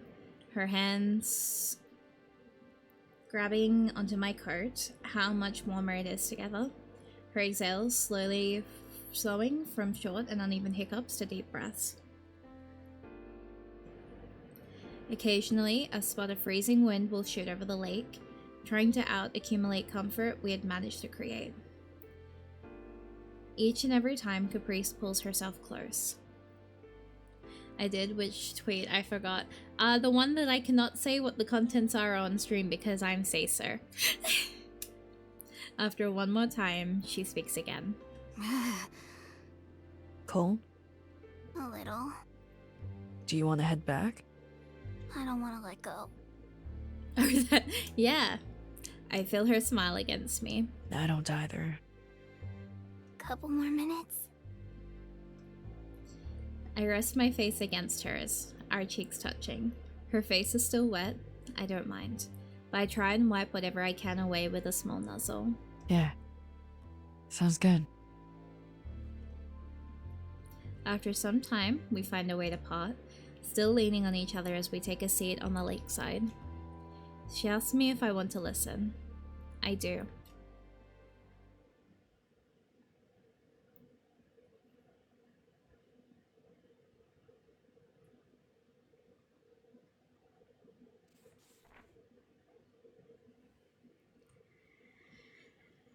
We don't return until the sun has already begun to set. Save? Okay. I need to stop pressing it that way. Hey! Hi. Caprice's eyes are red from tears. When she speaks, her voice is hoarse and raspy, but she manages a smile. If Charlie notices, she doesn't say anything. I'm waiting for a moment where it feels appropriate to make a joke, but these scenes do still hold a lot of, you know. But once I do, just you wait. Meanwhile, Charlie herself is very obviously attempting to keep a casual air, likely to avoid another confrontation like earlier. She wrings her hands together as she searches for light conversation. It will never ease up. Well, fuck. You guys have a good walk? We did. I think so. I've got a pizza in the oven if you're hungry. I'm starving. Chat. May I do one single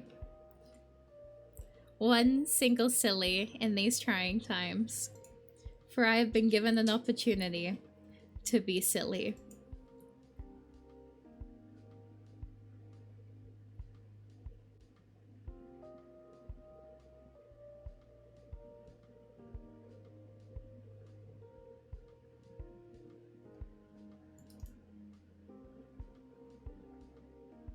Go. Okay. Wait for it.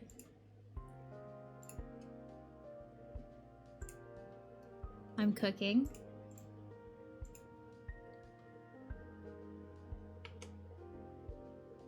Why did that not? Okay.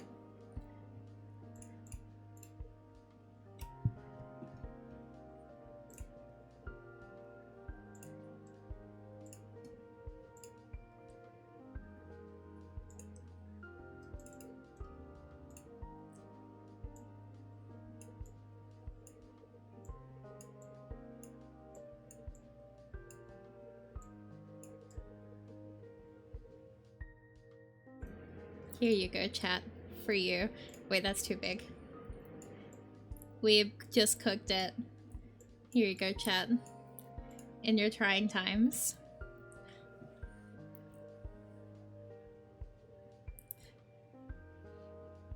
We give her the hat. And then. Do I have my hat?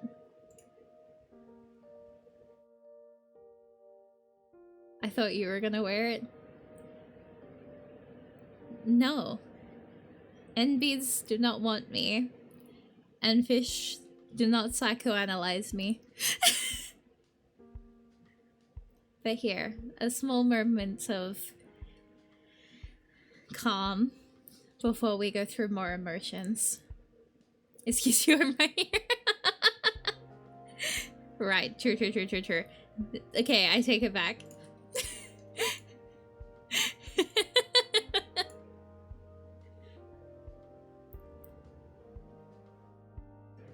The blue is actually a perfect shade of blue though.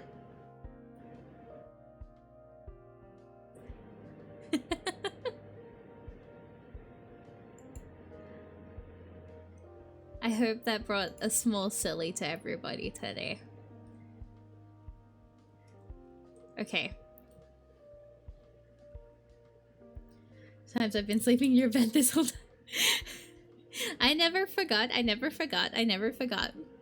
For real.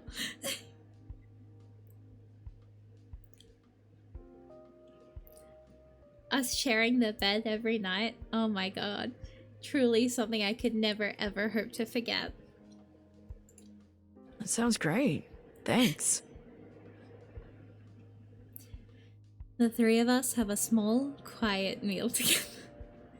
We chat a bit, and though Caprice is soft-spoken beyond just a damaged throat, it feels less sad and more contemplative.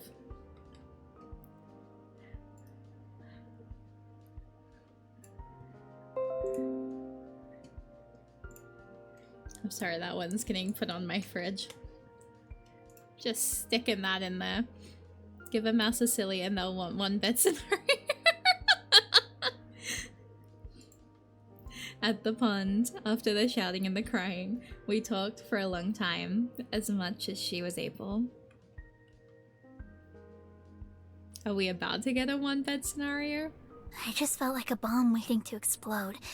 Like if I stayed back there, just being around Millie would weigh and weigh on me. That I'd be screaming at her and not the pond. Not that I really expected to come here and scream. Her eyes briefly turned to the megaphone, resting in the snow after being pushed to its limits. I'd be amazed if it still works. Well, maybe I did. I don't know. Do you feel better that you did at least? Not sure. Kinda. She kicks weakly at the ground, her energy well and truly spent after her shouting. I thought I'd come back home to cool my head or something. Actually, not even really that. I didn't have any plans after running away. I just had to leave. I know. It's alright. I sigh, thinking over the last couple days. Sorry again about the ambush. I didn't really think they'd go that far. You didn't think they'd be worried? Not really. Not enough to chase after me. Oh, you were so incorrect. But maybe I was hoping they would. I don't know. I must sound like a broken record, huh? She coughs. Maybe you should rest your voice. I'm okay.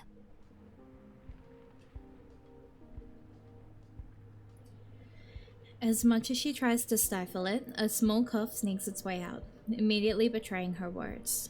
She continues on before I have a chance to protest. I wasn't really sure where I stood with anyone. Thank you for coming out here. Poor thing. Of course. Do you think she actually wants to talk? Without a doubt. She peeks towards me through messy hair. There's the faintest hint of a smile on her face at the assurance. It's there only barely long enough to be noticed before sinking back down into her resting, solemn expression again. What if it goes badly? Just like you for real, all those stifled coughs. Hates a line today. Oh, God. Then I'll be here for you if it does. But try to think positively, okay? I am. I gave up on her, Olive. Never too late to change your mind. But she has to make that choice too. I think she may have. I'm rooting for you both.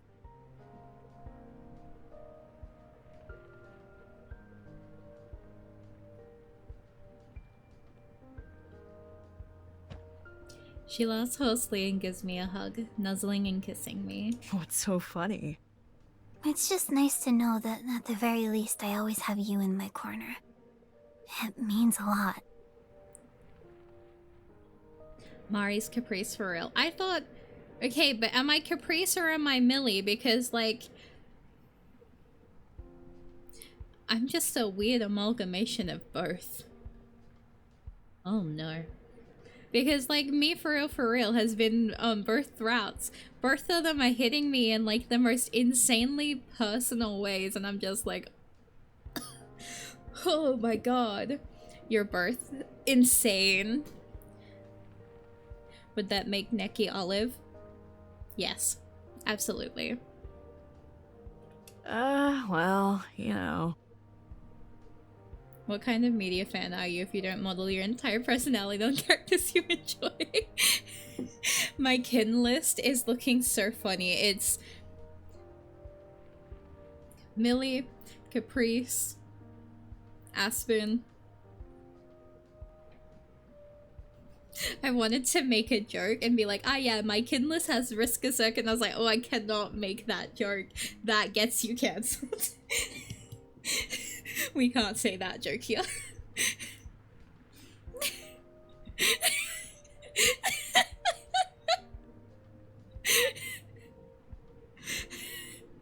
I naturally don't kin Vriska, she's my kid. No, what? That's crazy. What if we both were controversial and like kinned Vriska sucking together?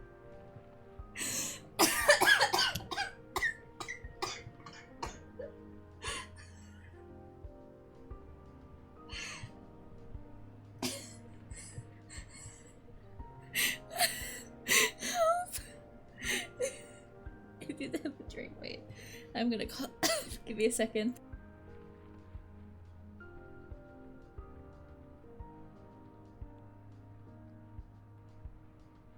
So anyway,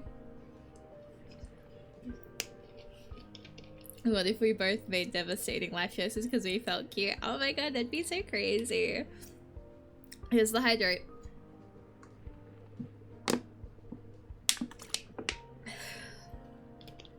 Wait, is it...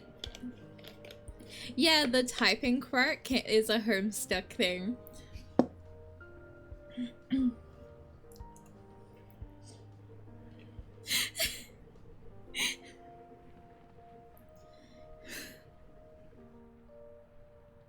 Yeah, I know. It muted me again.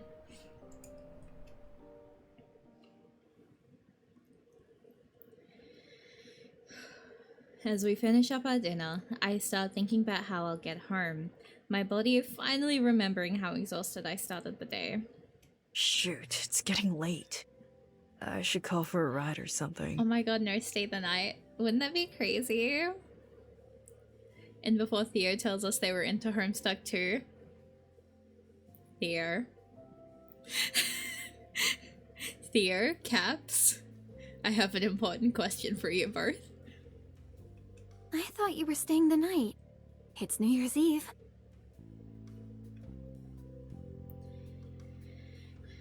Has it been a week already? With the whirlwind I found myself in, time's become a total blur.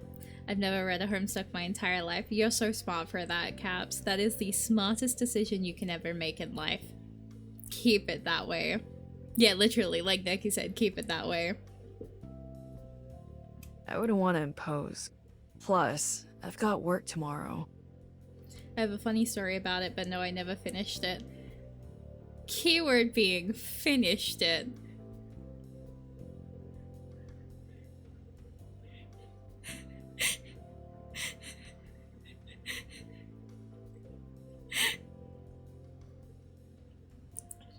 I like Jane.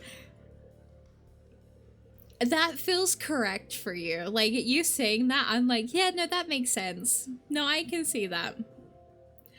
Theo, I have the most important question for you though. How do you feel about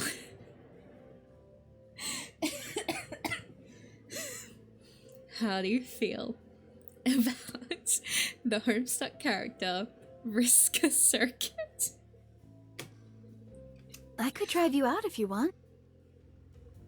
You do that for me? Sure. Is it in the morning? Yeah, at 6. No. Both Charlie and Caprice's faces fall at the revelation of my early start schedule. I wish you said so earlier. I wouldn't have dragged you around all day. Don't worry about it. It's no problem. I can do 6. Though, I guess with the distance and the morning routine, it'd be more like 4, huh? Oh, Charlie. You really don't need to. I know it's a huge ask. Besides, I'd need some cleaner clothes. Insane. Then we'll swing by your apartment first. Then it'd just be easier. Ollie. Ollie. She nods her head towards Caprice, who is trying her hardest to suppress a hopeful smile. I was only supposed to help open, so maybe I can see if they'll accept a last-second call-in, actually. I'm sure they'll understand. New Year's is usually a lot calmer than Christmas is for us. You're the best. Same, Caprice. Same. She chokes on her excitement and starts coughing. Charlie worriedly rubs her back. She's like me, for real, for real. We're both just trying to get by with our coughing. I thought the coughing was you. It wasn't me that time. You sure you're okay? Just had a lot to get off my chest. All good now. Caprice spends the rest of the meal animatedly talking about this and that, previous New Year's celebrations, and her favorite memories. For the first time in what feels like a long time, Caprice is acting like Caprice again.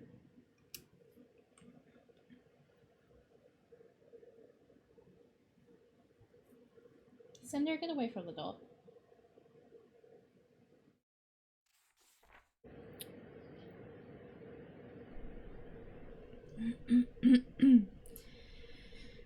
The owner was kind enough to accept my last-minute request and even apologized over having Mom come in over Christmas, though I'm sure they had apologized to her directly already.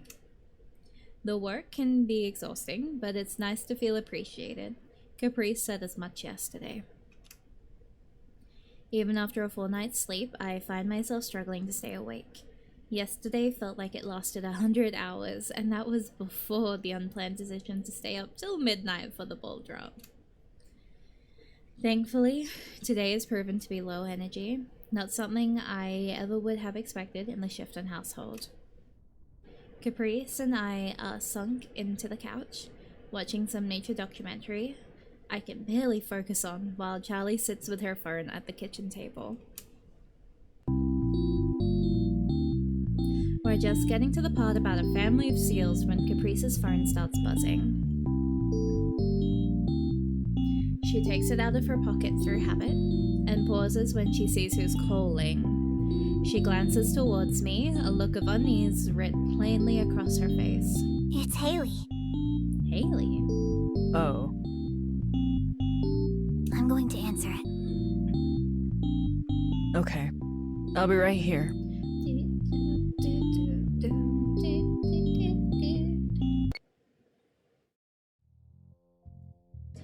She flashes me a quick smile, then stands up as she answers the phone. She walks away as she speaks. Hey, Haley. Happy New Year.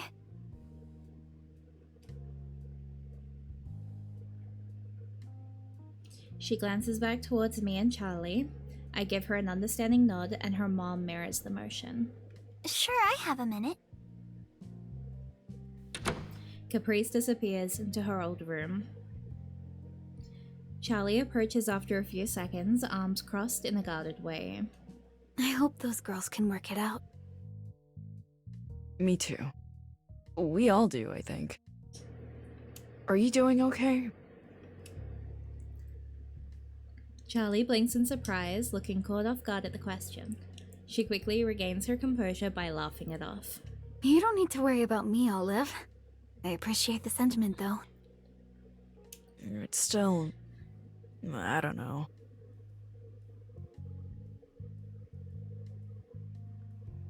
This really isn't my place to comment, is it? You basically raised her, right?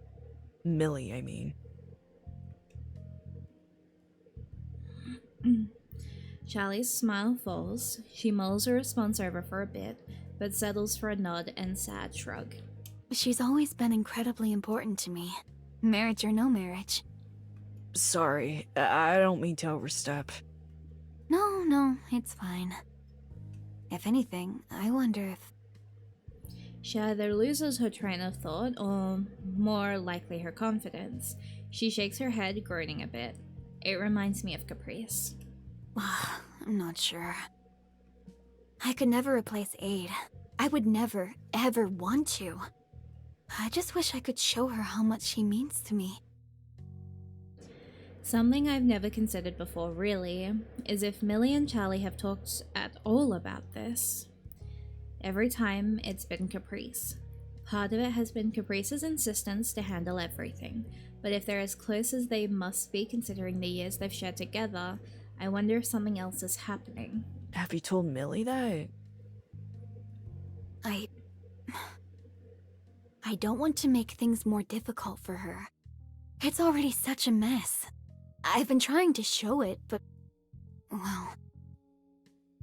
Losing her best friend young, raising both daughters alongside Mike, and now the marriage. It doesn't take a lot of guessing to understand how carefully Charlie must have been treading ever since the engagement. I feel a spike of familiarity in what she is saying, though. Millie has been acting the same way towards Caprice, feigning normalcy and hoping things will get better somehow. It's a sad recognition that the two are more alike than either thinks. Caprice reemerges from her room, leaving the door open behind her. She gives a small wave to us. Everything's fine. Haley was just making sure we're all good here. I see. And I spoke to Millie a bit. Oh? Charlie perks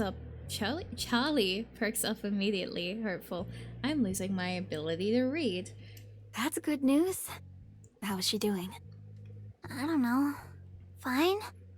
It wasn't a long conversation. I see. I told her she could come over to talk. Hope that's okay. Caprice purses her lips and closes her eyes, exhaling sharply. Silence ensues. Slowly, she opens her eyes, glancing between both of us uneasily. I'm at a loss for words. Luckily, Charlie speaks up. When is she coming? She said she'd be here as soon as possible, so... like, half an hour, maybe more?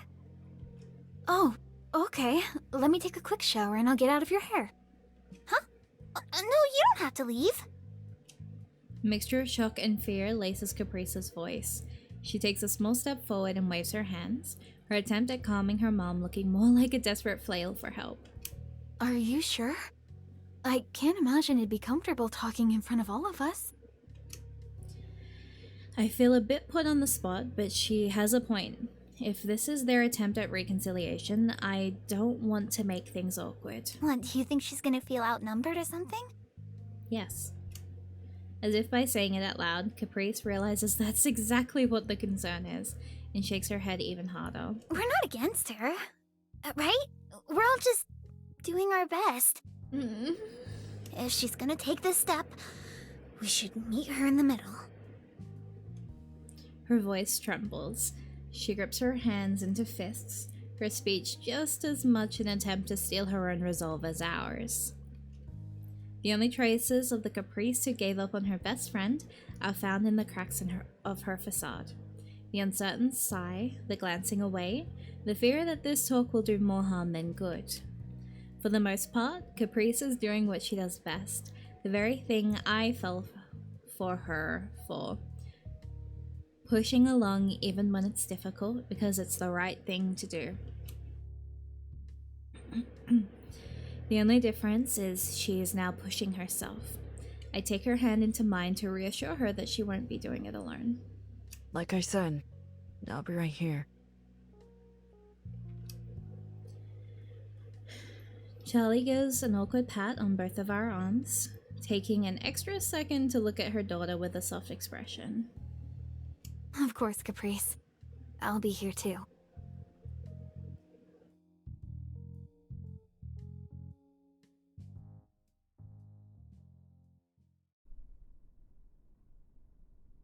The next 40 minutes feel more like 400. Charlie barely moves an inch, foregoing her phone for twiddling her thumbs. At some point, Caprice retreats into her room, whether it's to meditate or hype herself up is anyone's guess. The apartment is silent, aside from the television going over a manatee's eating habits in thorough detail. And then a doorbell. The request still clear in my mind, I head towards the door and open it to greet Millie. Oh, Hey, Millie. Happy New Year. Happy New Year, Olive. I didn't expect to see you here. What a weird sense of deja vu. You did come by my place just 2 days ago. I guess I did. May I come in? I step aside. Millie's hair is a bit unkempt, and she takes the opportunity as she walks past to try to smooth it out. She must have rushed here. Hello, Millie. Happy New Year. Happy New Year, Charlie. A flicker passes through Charlie's face at the greeting. Her smile softens to a warmer, easier one. Is Caprice in? I called her a bit ago. She said it was fine if I...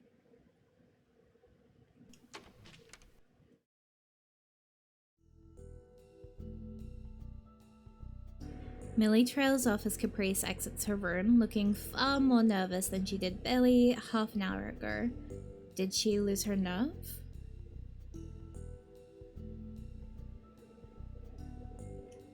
I try to communicate my concerns just through a worried glance, but Caprice's gaze is dead set on the floor. Hey, Millie. I'm here. Want to talk in my room?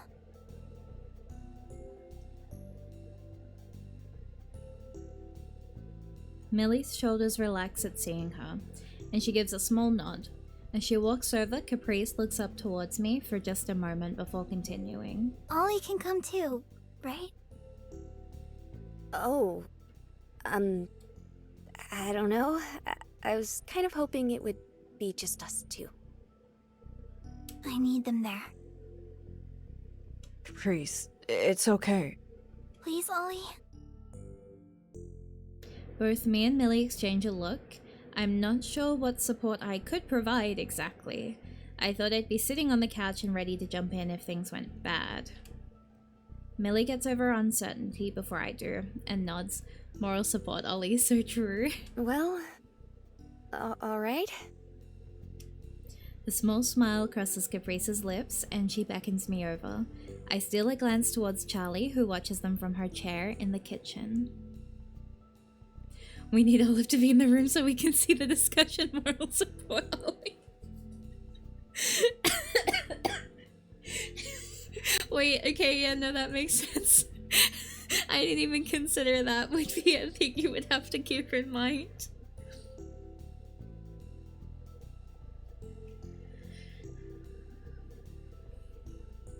She opens her mouth to say something, but apparently thinks better of it. She notices me looking as she turns back to the table and offers something of a "go on then" nod.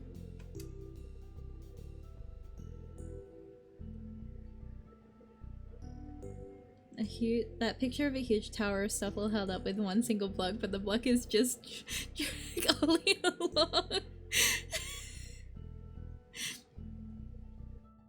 Olive just sitting in the kitchen awkwardly with Charlie while the emotional climax of the story occurs off screen. I followed the two down the hall.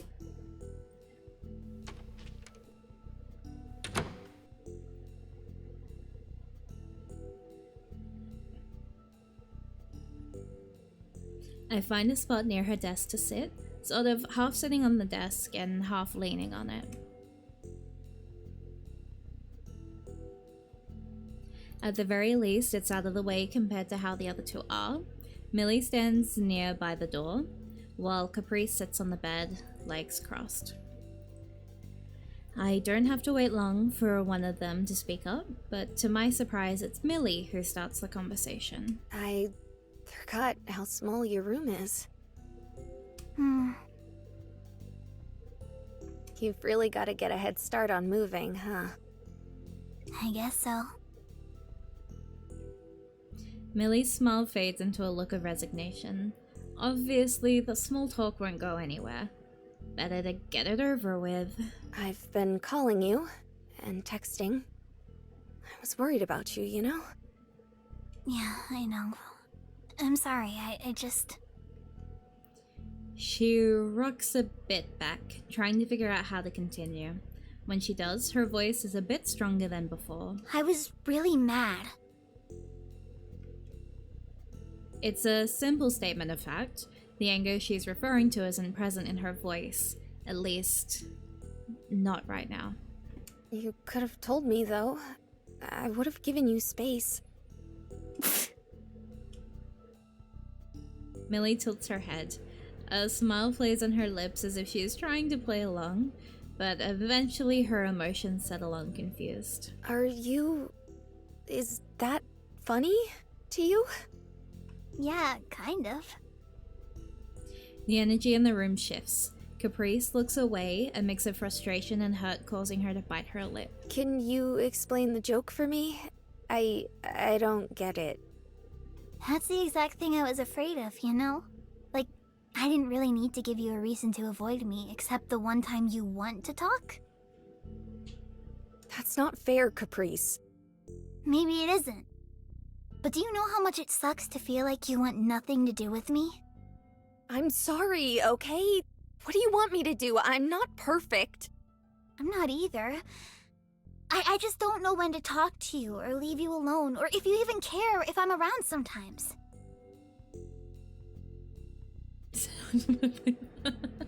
What? Of course I care. Funny way of showing it. Ever since the engagement, you've been acting like I'm a poison or something. It's not you, Caprice. It's the whole situation.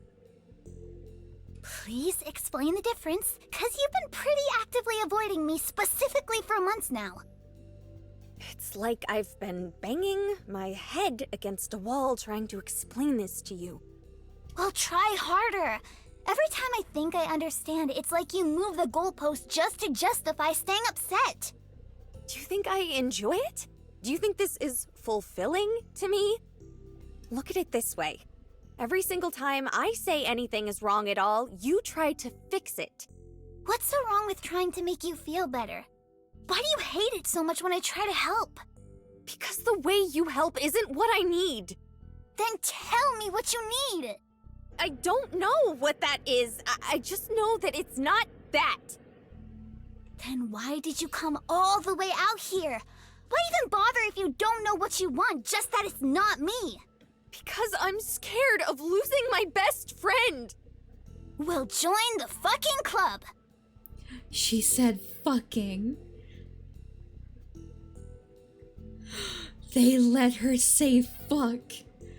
She said fucking.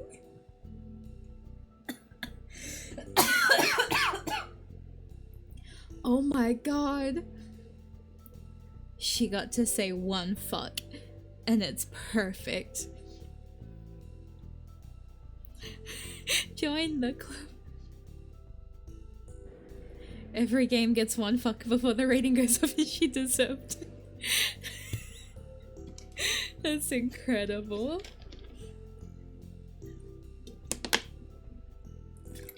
Thank you for the hydrate. There we go. We had 2/3 of a 1.5 liter water bottle. I have not drunk this much in stream ever. You are drowning your Urshi. A knock interrupts the two's rising argument, firm but evenly paced. Mom, Without waiting for a response, which is probably for the best as both Caprice and Millie stand there frozen, Charlie creaks open the door. I'm sorry. I don't know what to say yet. I just couldn't stand seeing you two like this. We're fine, Mom. Sorry, I guess we were a little loud. We'll tone it down. The last thing I'm worried about is our neighbors, Caprice. Caprice's face falls to stare down at the floor, just for a moment. Her eyes find their way towards me, meeting my gaze with guilt. I'm sorry, I shouldn't have come. No, Millie, please. That's not it at all. Charlie gives a long sigh. She looks over the room, taking in the state of things.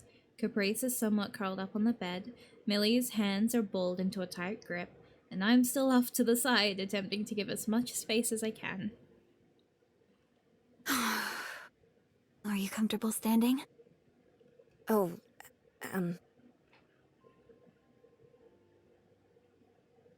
She looks to her only option, the space next to Caprice. Caprice scoots over a bit, an attempt at assuring her that she won't mind. My mom would have yelled along. Oh my god. Real though. Awkwardly, Millie sits on the very edge of the bed. Charlie takes her spot in the middle of the room. Olive, do you remember what you asked me a bit ago? If you were okay. Well, that, but I meant what came after. If I had spoken to Millie about what I was feeling. Caprice turns to look at me directly now, all interest trained on me. Cinder. Okay. I wilt under the attention. Ah, I remember, yeah. I've been sitting out there thinking. I'm in my 40s, hiding out in my kitchen, while two little girls I'm supposed to protect are arguing. She's in her 40s. Oh my god, Charlie, you look barely a day over 25. Charlie, you're so pretty.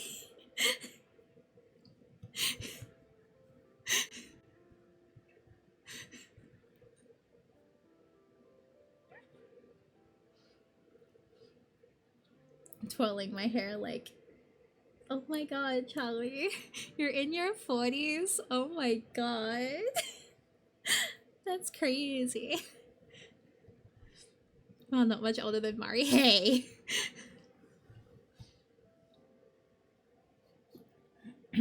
Excuse me. I am in my millions.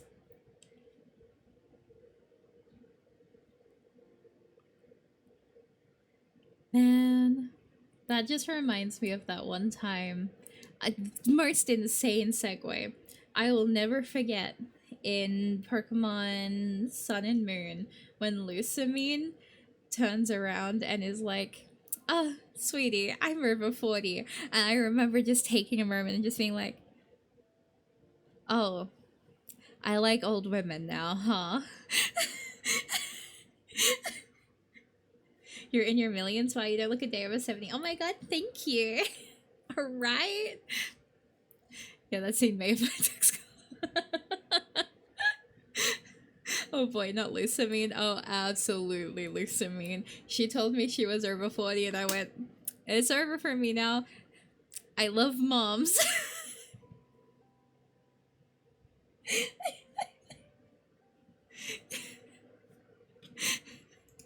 It seems a little silly when I think about it like that.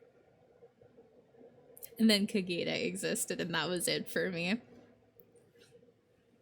Millie, please understand when I say... Well, we know where that went. Looks over the... Yeah, no, real.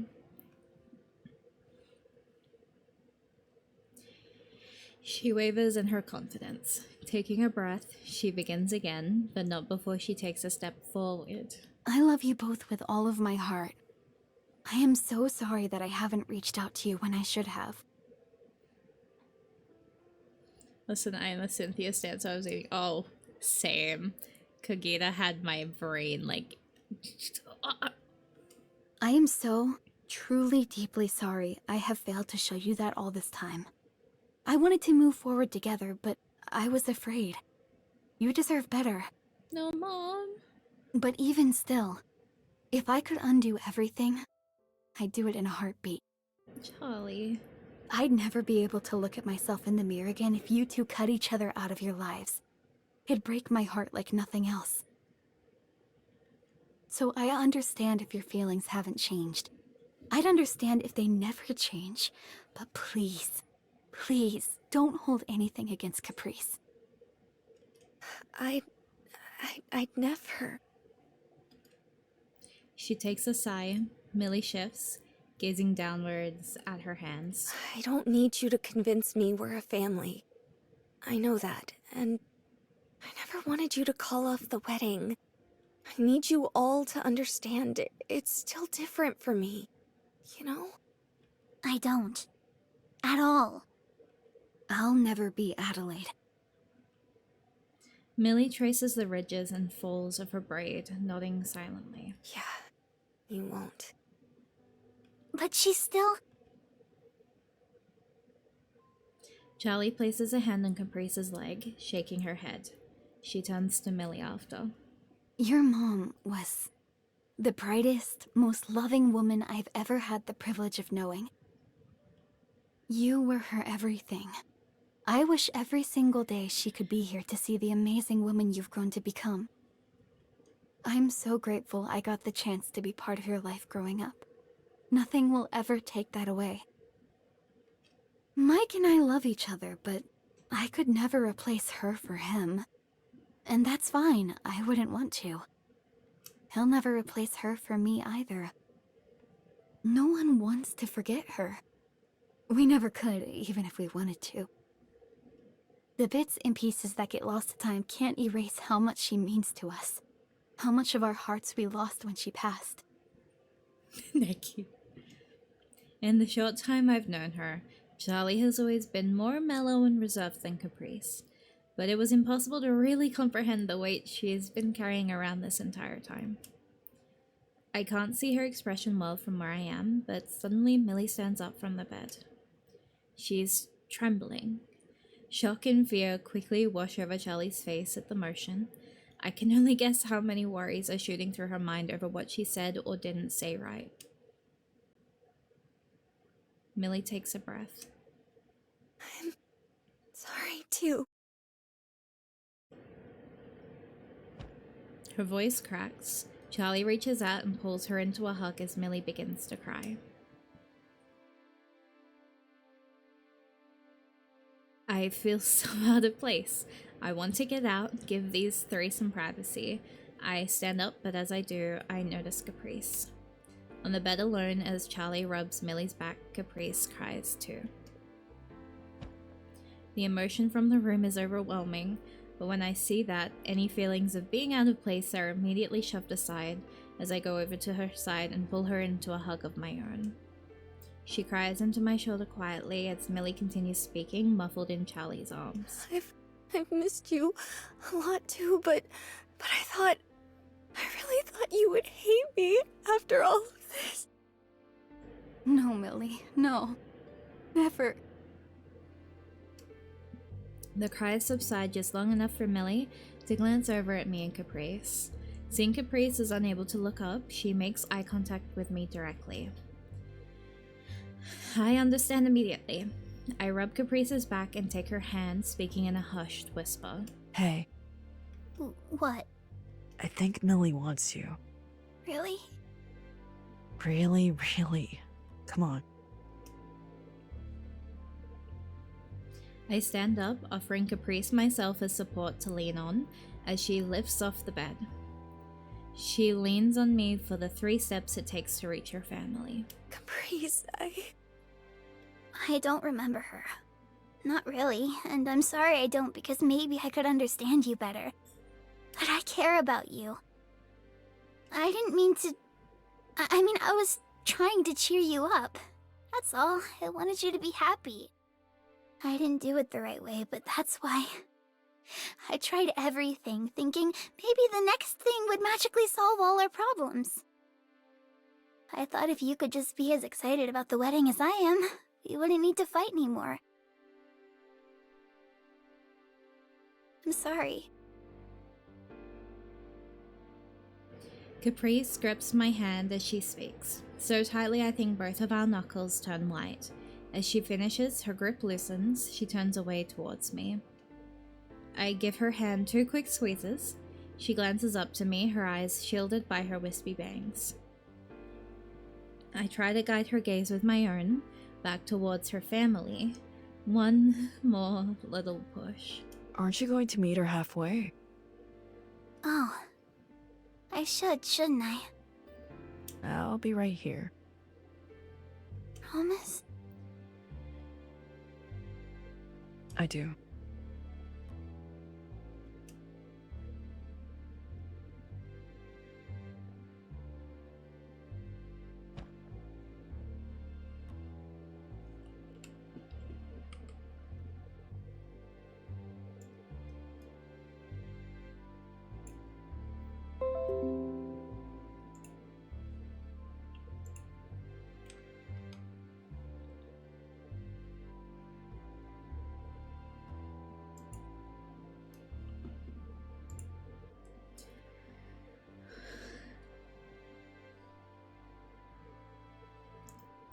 Give me a second.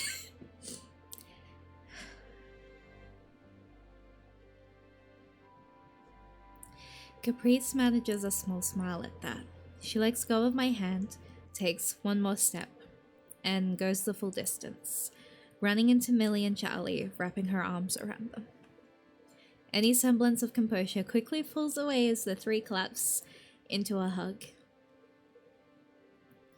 The 3 cry, but there's a lightness to it. A love strong enough that makes them all laugh just a little at how tightly they're holding each other. Caprice, I'm sorry. No, I don't want to hear it. But I know already, okay? I know. Millie sighs, but holds her sister tighter all the same. It's more clear now than ever. My place is beside Caprice, but this moment is wholly theirs. All I can do is wipe my eyes and do my best to burn this image into my mind. Of Charlie and her children.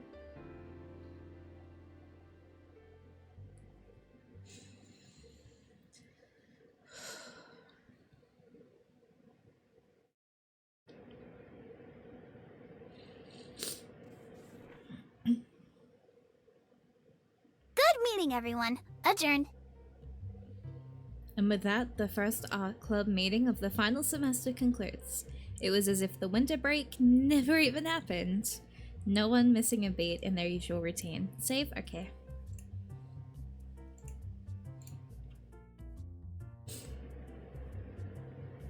This is gonna be our last semester as a club, so we have a lot of ground to cover and not a lot of time to do it. So be your last ever save? No, don't do this to me. Let's make it one to remember. You're the boss, boss. It feels like it's been forever since we've had a day like this. It's hard to believe that for a few months this felt normal. I can only hope it lasts, even if the clock is already ticking down. Sounds to me like it's not time to end the meeting yet. Eileen, what's wrong? Even after everything and knowing what kind of person Eileen really is, it's hard not to feel at least a little nervous whenever she volunteers herself into a conversation. Like Caprice said, we only have a semester left before we're locked out of this room. We're going to need to settle on a new meeting spot if the club's going to continue afterward. The room falls into stunned silence. Even Wallace is struggling to hide the shock on his face. Caprice and Allison are a lot more forthcoming with their reactions though, the former looking on the verge of tears. Oh, Elle. Nuh-uh, no nicknames. Yeah, please don't say L ever again, for the love of God, do not. Please. Please do not. Please delete that. Delete that. I don't remember you enforcing that rule after our aquarium visit last year. She thought it was funny back then. Of course it got a pass. As Wallace and I press at Eileen's buttons, Allison hovers around us, tilting her head back and forth, trying to shake an idea loose. She's right, though. We should figure out a new place sooner rather than later. We have half a year to decide, but that'll go by fast. I'm sure the diner wouldn't mind housing us during slow periods or after hours. Mom would love to see everyone. You think so? Her face lights up the way it used to, immediate and radiant. The old owner put comfort and community at the top of her priorities when running things. I think our little club would fit in perfectly with her idea of the place. Sounds like all our problems have been solved then. Not until we can get actual confirmation. Talk to your management ASAP. Yes, ma'am. Yes, ma'am.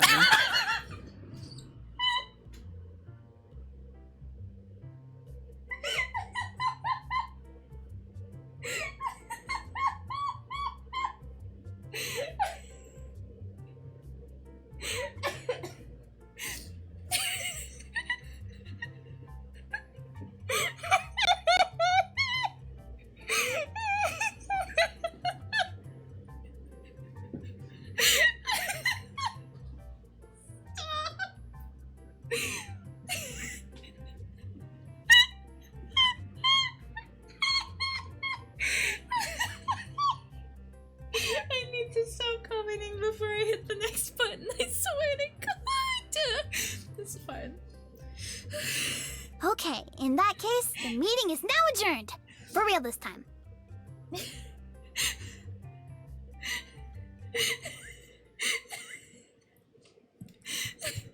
Wallace and Eileen slowly file out of the room after exchanging their goodbyes. Allison looks ready to follow but stops halfway to the door, returning to Caprice and I after a moment's deliberation. Were you reading ahead of stream on these? No, you're blind. Caps, the worst part is these are the blind reactions and I don't know what that says about me.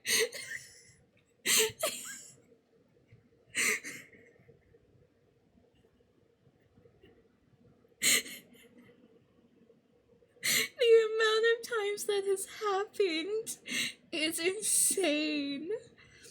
This has never happened to this degree in any VN that we have covered.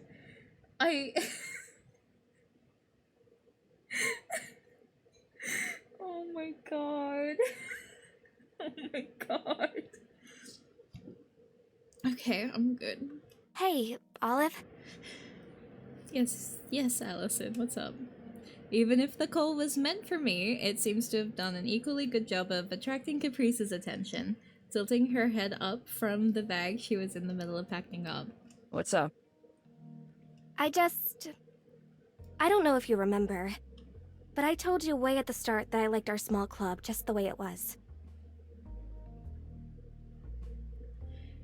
Me when Allison's girl tells me to— yeah, no, actually, like, I am that reaction image of me when a bad bitch tells me to do something, and that's me. If a woman tells me what to do, I listen. That sounds vaguely familiar, I think. I bobbed my head a couple times, trying to jolt the memory awake. I frown when my attempts end in failure, which I'm worried Allison misinterprets as she begins to fidget with her hands. I guess I wanted to say that I'm glad you're around. The club really feels complete with you here now. I can feel the warmth rising to my cheeks, hopefully not as obvious to Caprice and Allison as it is to me. Oh, I appreciate it. But where'd this come from? I'm not really sure, honestly. The mood just felt a whole lot lighter today, you know? I do, yeah. Content with my answer and accompanying smile, Allison turns to Caprice. I missed having you around, Caprice. Her message to Caprice was considerably short, but it managed the rare feat of leaving her speechless all the same. After a few seconds, Caprice finally moves to reply. I missed you too, Allie. Caprice being unable to find her words is one thing, but Allison looks just about ready to cry. Before she gets the chance to start, the club door opens again, snapping her out of her sentimental trance. Hey, everything okay? What's keeping you? Allie and Ollie were just talking about sappy stuff for a while. Everything's good. I barely said anything. I think about protesting aloud, but it's probably not a battle worth waging. Eileen offers a rare smile, ruffling her girlfriend's hair as she looks at me. These two have a lot in common, huh, Caprice? Tons. I don't see it. Allison smiles, seems to disagree with me though.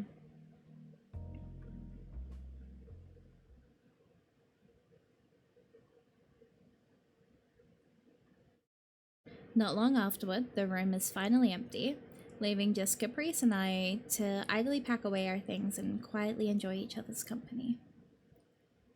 Just like the good old days, From the long-forgotten age of 4 weeks ago. I sure felt that way lately. Tell me about it. Finished stuffing her bag full with the art supplies she brought for the day, she finds herself a seat on the edge of a table looking out a nearby window. Weather's gonna start warming up soon. Spring's right around the corner. Yeah, can't wait. It's gonna be a busy one.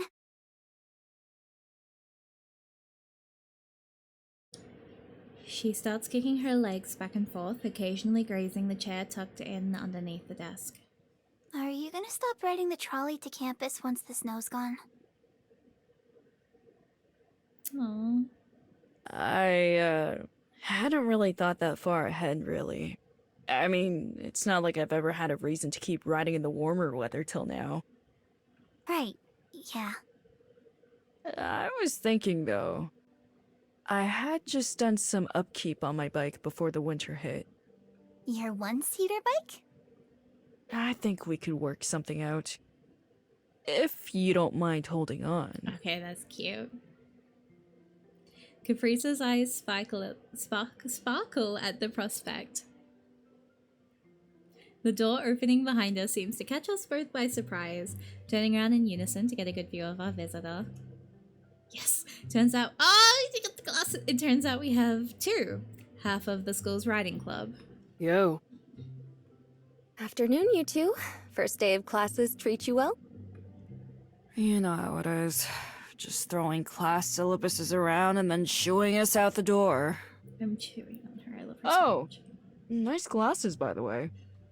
Thank you. I was complaining about my contacts to Haley the other day when she asked why I bothered. Thank you. I didn't have a good answer. Thank you so much for the cheer. Hello, hello. How are you today? Haley smirks at that. She's really going wild with these personal changes this year. New year, new me. Honey. So, what's up? We're all done with our club for the day, unless you've come to beg to join? We'll think about it. Millie and Haley share a knowing look, but the secret doesn't remain hidden for long as Caprice glances between the two of them with genuine excitement in her eyes. Really? You're gonna join? I said I'll think about it. What about the riding club? We're ditching it. What? It's called disbanding. Sleep well. Thank you so much for joining. Same thing. Whoa. I'm sorry to hear that. I think. But judging by the sense of finality hanging in the air, everyone except me must have expected this to happen sooner or later. It's fine, really. It's better this way. We actually stopped by because we wanted to see if you two were still here. And... Haley elbows Millie a bit, knocking her glasses to a slight tilt. Millie pretends to adjust them a bit longer than necessary, giving her companion a mock pout. And ask if you maybe wanted a ride home? It's not the largest car around, but there's room for you too, Olive. It took too long to say. You cooked Theo. I don't mind riding shotgun if you two wanted to sit together. I turned to Caprice, waiting for a response. Yeah, sounds good. We'll be out in a couple of minutes. Just gotta double check and make sure everything's locked up. This is why you have accessories on separate. Yeah.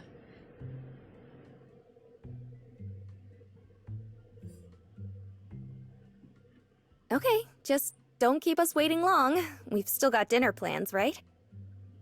Wouldn't miss him for the world. Millie's the first to leave with a small wave, leaving Haley aimlessly hovering around the door. She touches her headphones like she's about to tune out the world again, but instead her hand falls away after a solid pause. Haley walks back into the room a few more steps towards me. Are we good? She looks at me directly. The last time we spoke wasn't in the best circumstances, with her and Millie somewhat barging into my apartment. Still, after everything, I didn't expect her to still be thinking about that. A smile comes to me naturally, and I give her a nod. Yeah, of course. Oh, she sighs in relief. You really didn't need to worry about that, you know. We were both just trying to help, right? Right. Still, thanks for everything. You too. Even if in the end Caprice and Millie handled it all themselves, I'm still grateful that Millie had someone by her side like Haley while they figured it out. I'm sure she feels the same towards me and Caprice. Sorry I got feral over my girlfriend and you did too, but you know. I need to gently hold Haley like ferret real. Without anything else to add, Haley and I find ourselves at a rather awkward standstill of not knowing how to really end the conversation. Something eventually comes to her and gestures towards the door with a thumb. I better go catch up with Millie. Meet you there. And with that, she puts her headphones on this time, avoiding eye contact as she makes a beeline for the door. With a thud, the door's closed, leaving just us two again. I turn to Caprice. She's looking out the window again, her smile unwavering. No trolley today. Looks like it. She stands to her feet, digging around her pockets for the room key as she slides her backpack over her shoulder. She gives me a quick kiss on her way out the door. Ready to go riding, buddy?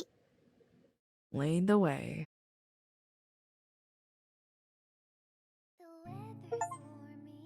The way that was exactly 3 hours, holy shit.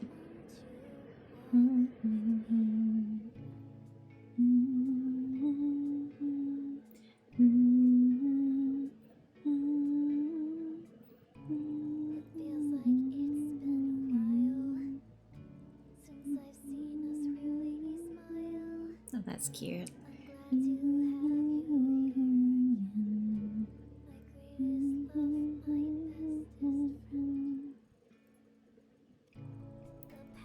Art credits are listed first in Millie's writing credits. That is so smart.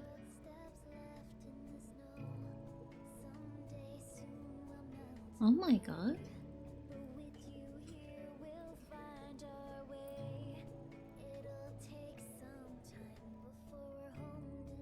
Oh, Angel. Oh.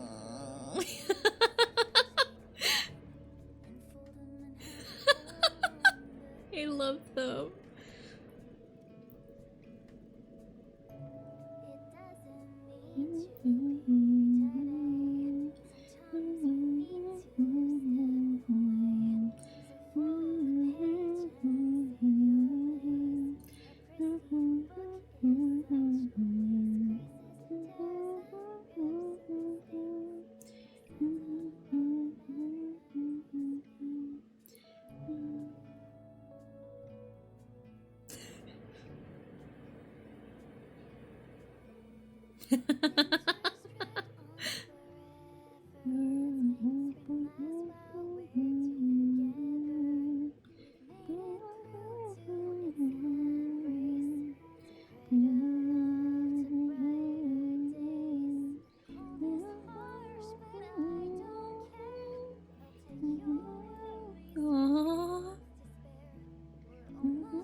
Me.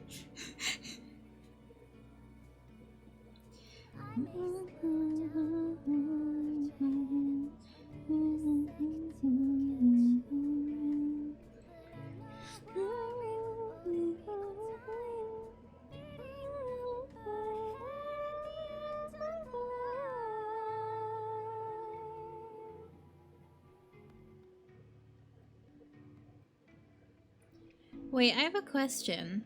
Why do I feel like they walked the other way with the other credits, or am I misremembering? Look at them. Ah!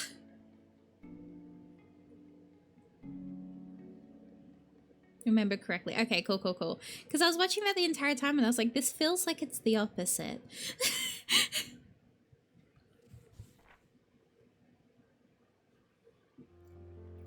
Following a long, cold winter, the trees had finally begun to regain their green.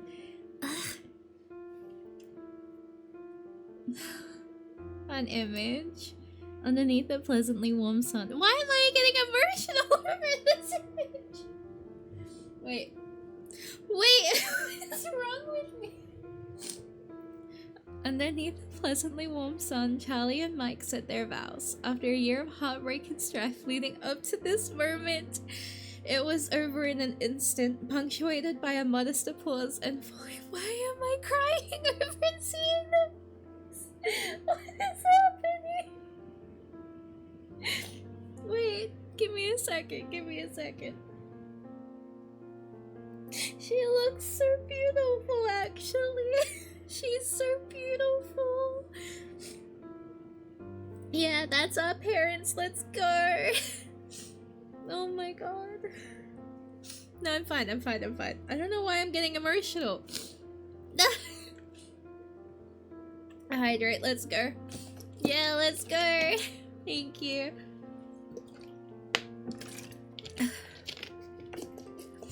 Coming from a family as small as theirs, it was the first wedding Olive had ever gotten the chance to attend. The image in their head of a big grand event didn't quite match the more subdued reality of the ceremony today.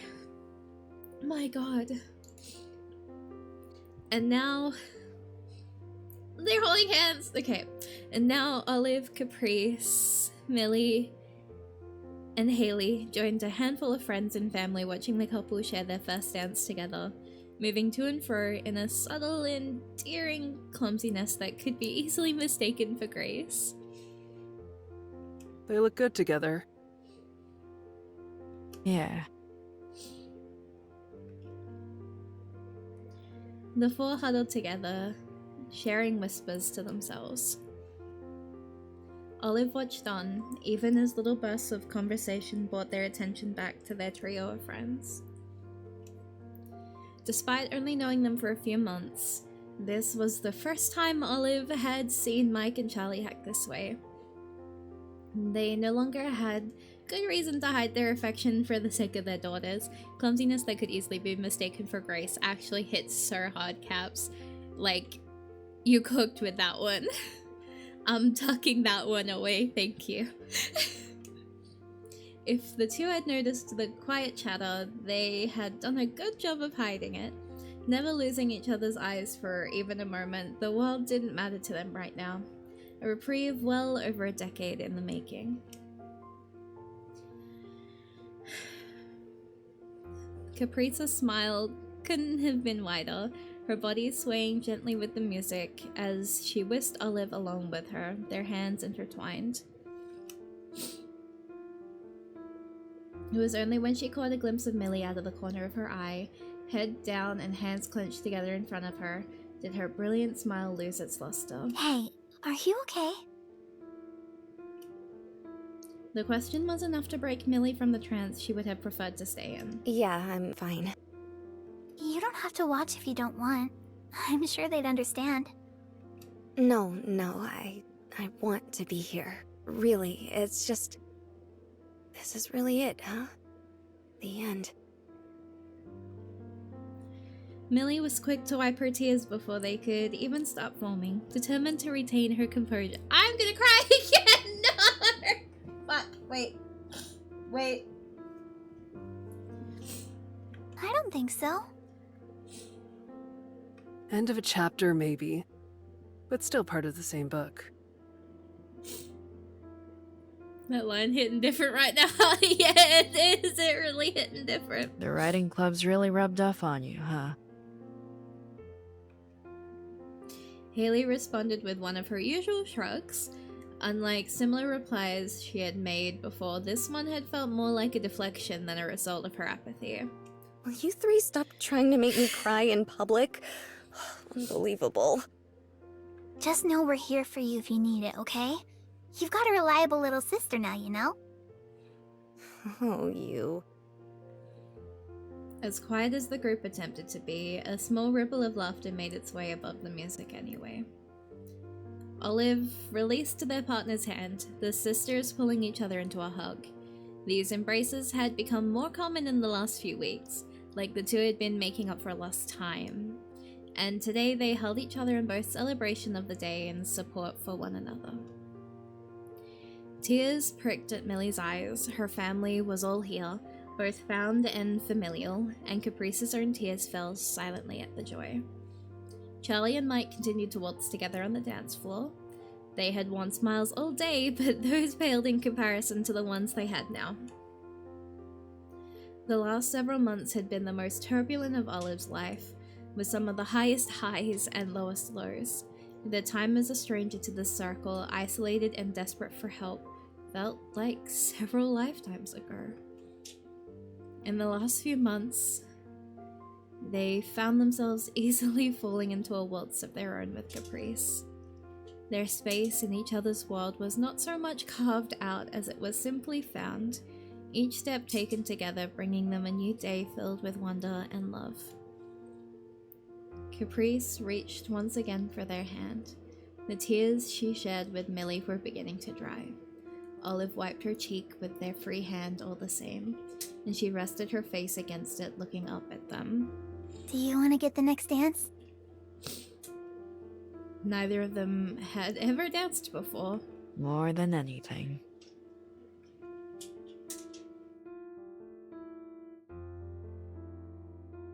After endless cold and cloudy days, the start of a new chapter was pinned underneath a pristine blue sky. Two women started the day as friends and ended it as sisters. Separate yet undeniably together, their stories were written on opposite sides of the same piece of paper.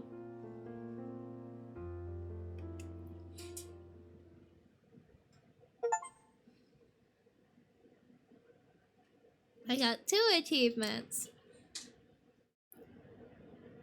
Guest art, Sounds of Winter soundtrack. Yeah, let's go! Now the first chapter is waiting for you.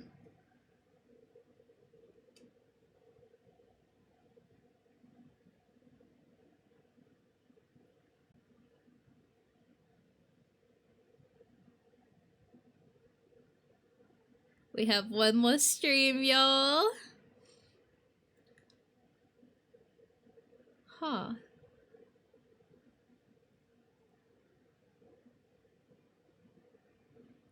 Is this like a full? Like 3 hour full? Wait, real? You're not fucking with me right now, right? Like, this is a single act. Oh man. I'm holding you both like a ferret right now. It's all colored in! I'm gonna fucking die. That's fine. Amazing.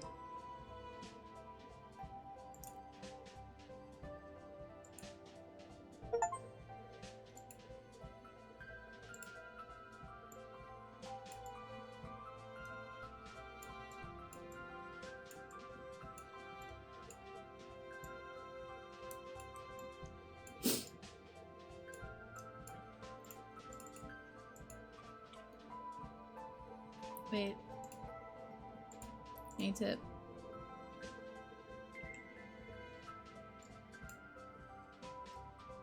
Why does my scroll not work? Okay. There we go. Yeah. Well, he went straight to Charlie's. I am a woman of habit. You cannot give me art from a particular person and that not be the first in the list that I open. I'm sorry. Now let's go.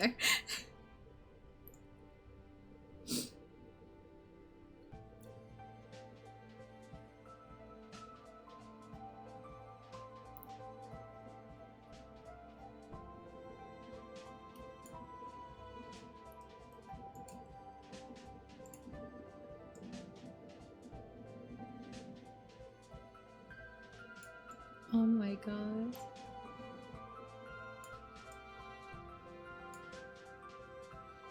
This is a banger.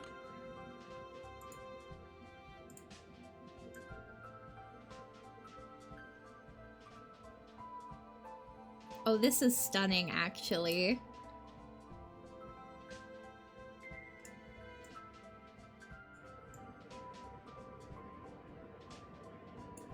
There are the two devils on the shoulder.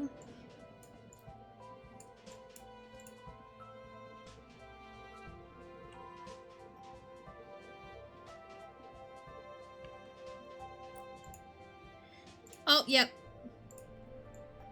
Incredible. Yep. Yep.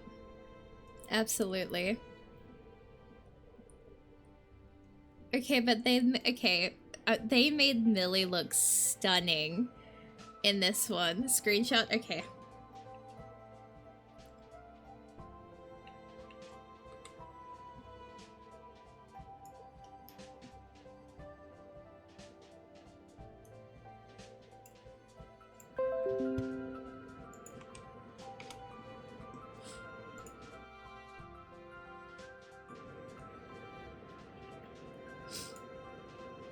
Ooh.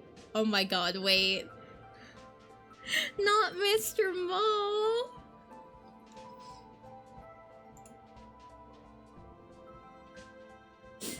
I love this.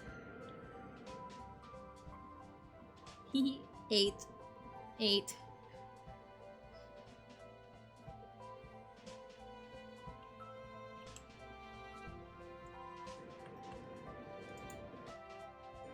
Let's go. Ah! Oh. Oh. God bless.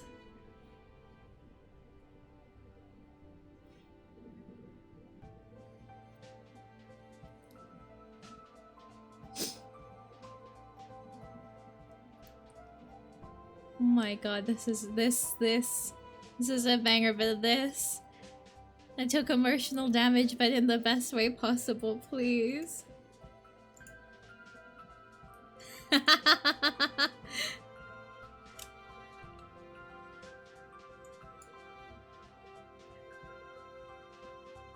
I have one trick and it's hiding eyes just off camera.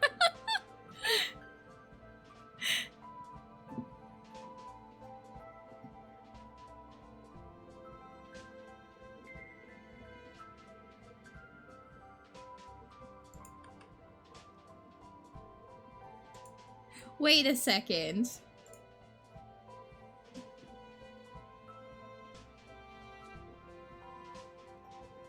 Wait a second, I just recognize... You?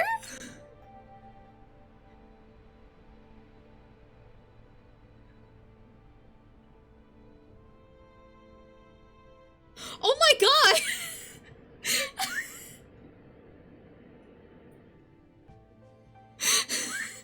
I remember that fucking cat, like the one where it's like they grabbed the cat on the ground, like, you? The numbers are pulled from their height? Wait.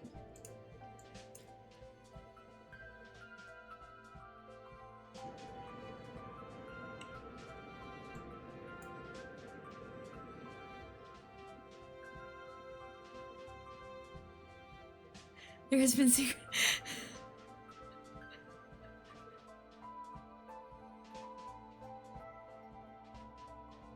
156, 106.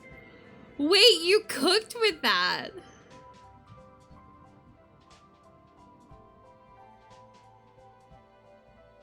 Huh.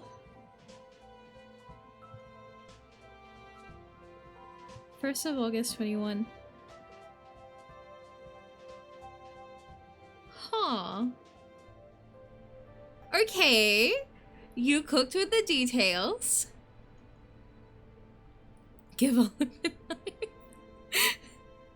I think you should actually give me a knife. Olive and I can both have knives and we will... It'll be worth it. Trust, trust, trust. That's insane!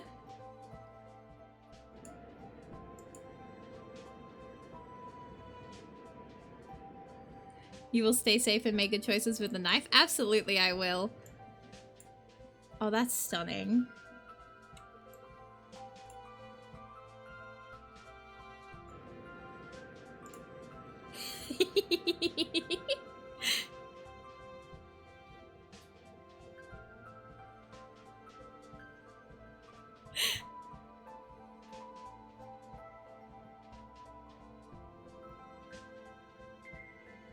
Loveland Isles from Hit, Bell House, title Love in a Bottle.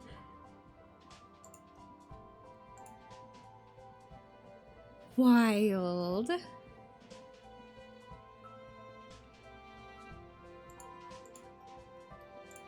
Honest!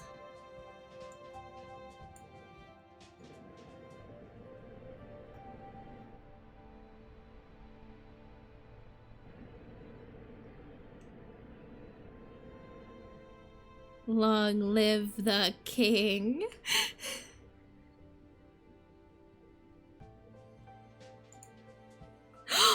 Oh!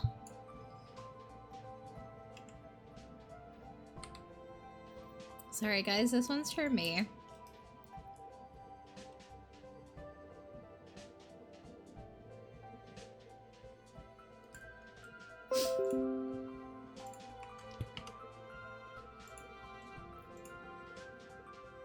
This is... I'm having emotions looking at this one. And since I've already cried twice, we're gonna move on.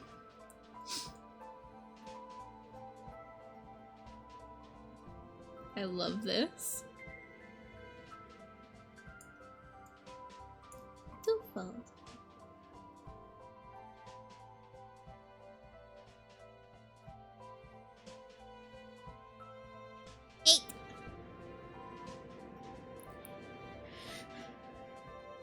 I think Mr. Mo deserves one as a treat. I'm sorry, but like this expression is just giving me the they don't know that I'm winning by eating the pieces when they're looking away meme vibe. I'm so, like, that's all I can think about.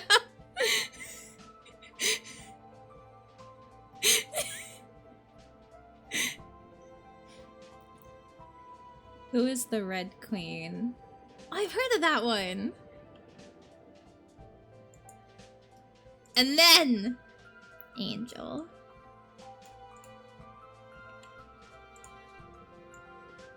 Yeah. Yeah. Neki. Yeah. Yeah. Oh, wait.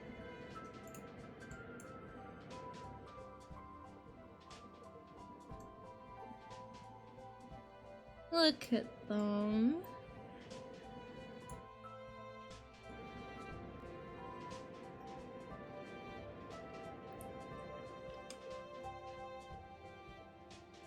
Wait, really?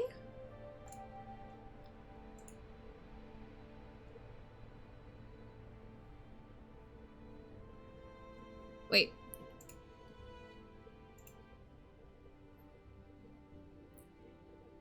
Where am I going?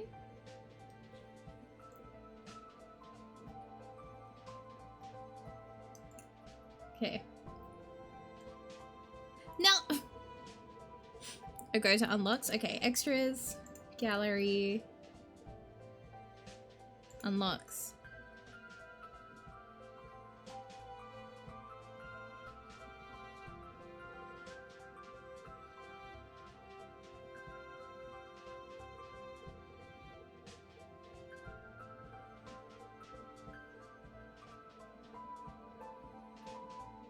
That?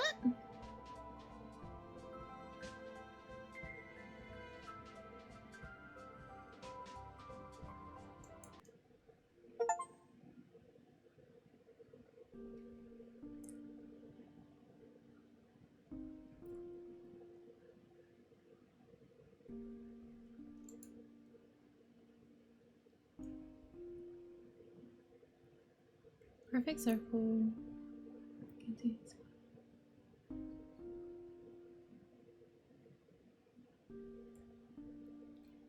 Perfect circle contains potentially uncomfortable content. Please read at your own pace. Click to reveal explicit warnings for the current scene.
Oh my god.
Wait, how do I get the voice to sound?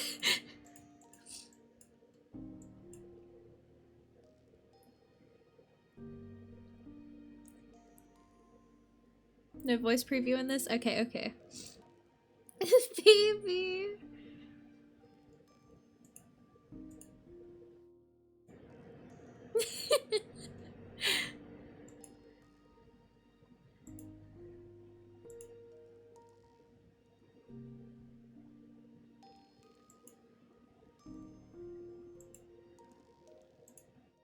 Science.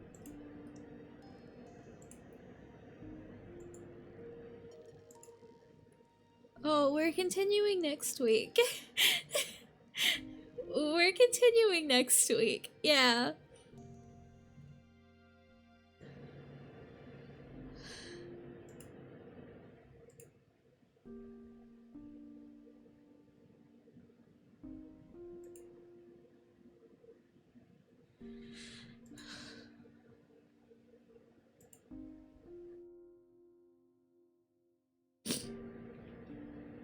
I thought...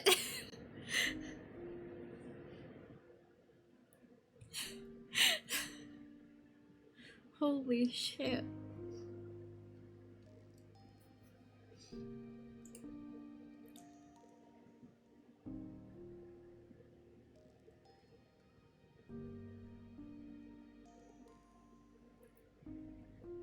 Back during week 1 or 2, I think you said this is already tied for my favorite VN. Yeah, I definitely have changed my mind after playing both, and now knowing that this is ahead. I definitely think it is. I think this is my favorite, which I never thought I would ever, like, I never thought what was my favorite would ever be replaced. Not like replaced, I guess, but you know what I mean. I'm trying not to cry right now. But you know what I mean. But knowing that this exists, just specifically these two, I'm gonna cry next week. I'm gonna fucking cry.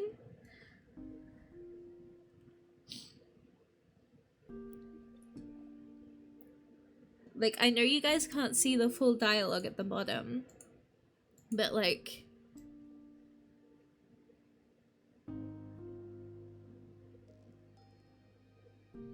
without any spoilers, Theo wrote all of PC. I was proofreading it one day on a morning walk and I had to take a sit off on the curb and just sob in public. I think I'm gonna be sobbing so much next week.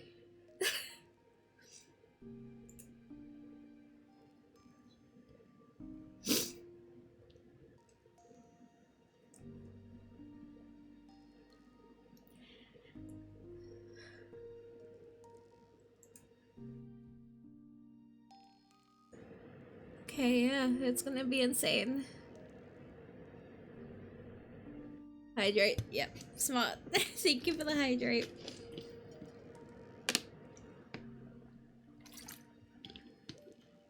$108. Holy shit, Theo. Theo, you cooked. Oh my god. You can just, like, that's... With everything in this, you can just tell how much fucking love went into this entire thing. Like, no hesitation. This is an entire VN made out of so much love and dedication to the craft. And I think that's what really, really sells it in terms of, like, why I love it as much as it does, because, like, it really covers... It's... You... Okay. I know I'm just gonna repeat myself, because I did technically talk about this last week in the Stardew Valley stream, which is so funny, because it wasn't even a stream about Twofold. But you all heard me talk about why this one has definitely been so different and, like, perfect for everything that I like when it comes to content, so, you know. You have reignited my love for creating and telling stories. It's definitely being able to go through all of this. It's definitely made me want to pick up and start creating again, which Neki could vouch. I mean, I was having some like writer's block the other day, other than that, but like, it's been making, it's amazing. I don't know when we'll be talking about Perfect Circle out in the open after a spoiler embargo, but I could talk about this last little chunk for hours on end. Understandably so. Oh my god.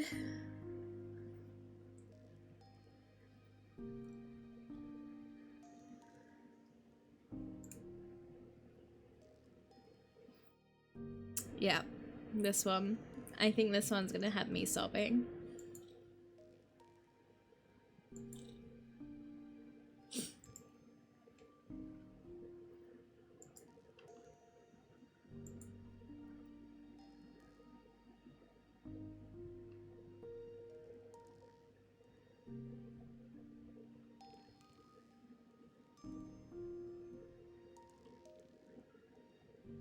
Wow.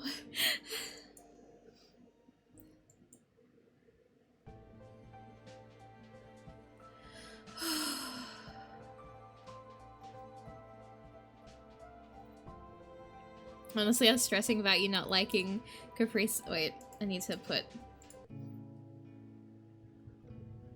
Yeah. Oh, yeah.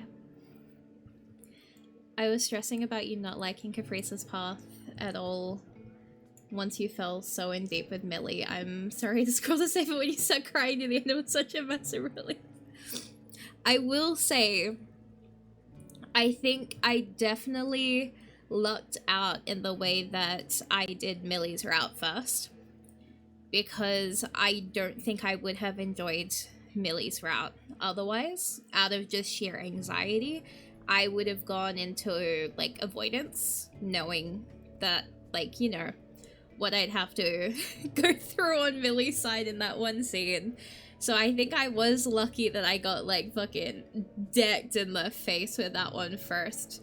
But it's I think playing both routes, I definitely do find like, I love both sides. Like, I have enjoyed all of Caprice's path. I'm trying to think of any like, the only things that have made me flinch was one thing that Haley said in one of the text dialogues, where I was kind of like, oh no. And like, something that Caprice said in this one made me flinch, like this, like, act. But that comes from having lived the experience. So when you live the experience and hear from the other side their feelings, even if it's not the exact one-to-one, it still sometimes can be a bit jarring, because I do relate to Millie a lot in having a breakdown over that situation happening. So like, because when it happened to me, I broke down. I just started sobbing. She lashed, I just cried. Like, I lashed a little bit, but it was mostly crying and shutting down. So it's that kind of like, oh yeah, seeing the other side is hard to stomach at points, but it was done so respectfully. There was, and like, for me to not even remember what the exact dialogue is now shows that it was really well written, but it doesn't, how to word, I'm trying not to cry and I'm trying to speak at the same time. But it was a flinch in the way that it wasn't bad writing, it was perfect writing, and it needed to be written that way. And I appreciate and love that. Words are hard because I'm trying not to sob over how fucking good this is. I'm having feelings. That it was the wedding that just took it out of me. Like, I was pushing through. There were multiple times where I was getting teary-eyed and like stomach, like, I was like, I'm not gonna cry, I'm not gonna cry, I'm not gonna cry, because I didn't cry in the other one. I didn't cry in the other one. I was a very brave red panda. The other visual novel, I pushed through the scene that everyone expected me to cry through. And I cried off stream.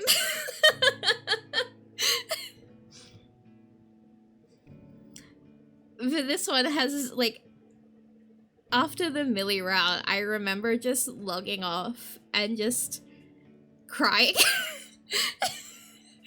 But, like, in a good cry, because it was so emotional, and just that scene just really took it to, like, you know?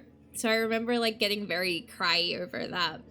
I really just, I was like, no, I can push through it for this one. I'm not gonna cry on stream. And yet...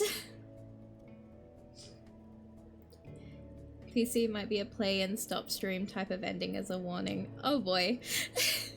Okay. Noted. But you're gonna cry on company time? You got me there.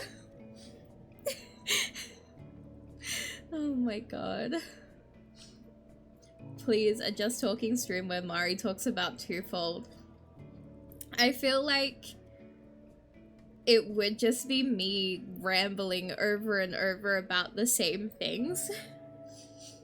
Because, like, you've heard me, like, I talked a lot about it on Friday? And why it really does mean a lot to me how a lot of the things have done, and like I stand by everything that I said like on that stream, because it does do exactly everything that I said. And like I will defend that with my life. I know that we were talking about like how it matters in terms of representation and everything, and like there was the oh but you know like all of this stuff. I will defend on my life my stance for it.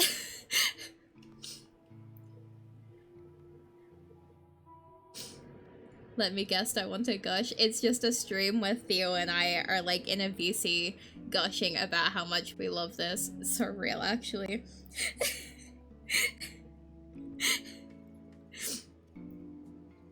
Oh, wow. We got one left in us. Let's go. One more Twofold. Holy shit, one more Twofold. I need you to understand, I was so fucking sad as well, knowing, like, because, like, I was sitting here going, it's my last Twofold, like, and because I had my allergic reaction before stream, I was miserable because I didn't want to cancel stream, and I was like, I'm chucking the medication, I'm sitting, like, under a shower praying to God, and then under the aircon, like, I gotta get through this. The meds have kicked in fine now, I'm fine. But, like, I was like, I need to do this, I want this stream so bad, and I'm glad that I pushed through and I did this, because holy wow. God, holy shit. Holy wow. But like, the Twofold has become a threefold. Yeah! I do also really want to again thank everyone. Like, I know we had a small little moment of just silliness, but I'm grateful every time we have these streams at how respectful you guys are in chat. Like, I'm really grateful for the attitude you bring each time, the fact that there are times where we can be a little bit silly, you know?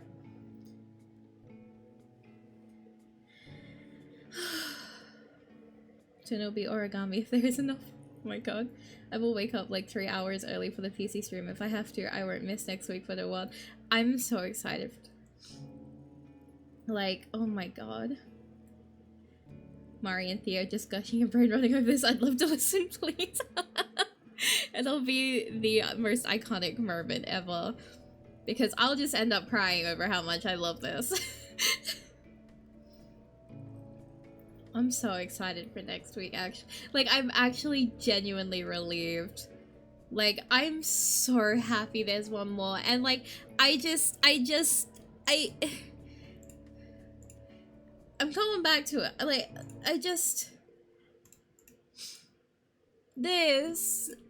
these two, I'm gonna fucking cry. These two, I'm so not gonna be okay going through these two. Like, I'm gonna cry, I'm gonna sob. I'm telling you now, there's gonna be a BRB screen. I idled on the PC main menu for so long once we had it implemented. The music's stunning. Like, the music's actually gorgeous on here. Sorry for pressuring you so hard to continue after me. No, I'm glad that you kind of gave me that push, because I've only ever really done, like, one route in VNs. And I'm really glad that, because, like, it was everyone. Everyone was saying, hey, we want to see you take the other, like, other route. Can you continue? And I was like, yeah, alright. Because we don't normally do that. Normally we pick our route, we get our ending, and that's our ending kind of thing. Or if I do continue it, I continue it off stream. And I'm really grateful that I did do this route and that I got to see the other side and got to experience everything. And now I'm gonna cry. Because even if you watched a VOD of Caprice on someone else's stream or whatever, you wouldn't have seen. Yeah, no, oh my god, this is what, like, this is everything to me. I'm holding this, like, it's everything to me. This was worth the tears today.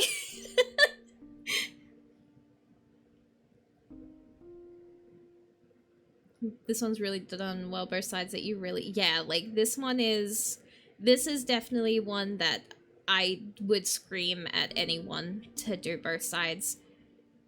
Like, no, you definitely need both sides of this one to make it like really come together. And then you get a little reward, which is emotional damage. I'm so excited for next week. Man, I'm gonna be a mess. Okay. I need to... Let me have a look. Let me check. I'm glad our screams are forever immortalized in video. I'm glad... Okay. I'm really glad at how many silly things we've all done together. Because we have the hat. We have Right Woman Jump Scare. We have the My Little Pony Sonas. Which I'm still so sorry about. Like, I'm glad that when we could be silly, we were silly, and when it came to seriousness, we were serious. I'm also really grateful that everyone takes, oh my god, takes a lot of respect in the serious scenes, because I definitely think, as a cohesive, like, group, being able to all sit down and appreciate good writing when it exists is so important. Right Woman was Neki. Neki's, like, gif was just chef's kiss. Like, oh my god. Neki's... Right Woman was Neki's peak. Pony Sona was Neki's lore. I really need more people to play this, actually. I need people to scream about this. First node, Twofold, perfect circle is called perfect circle because you can write a 0 as a circle with a line. Oh my god. Y'all are insane for this.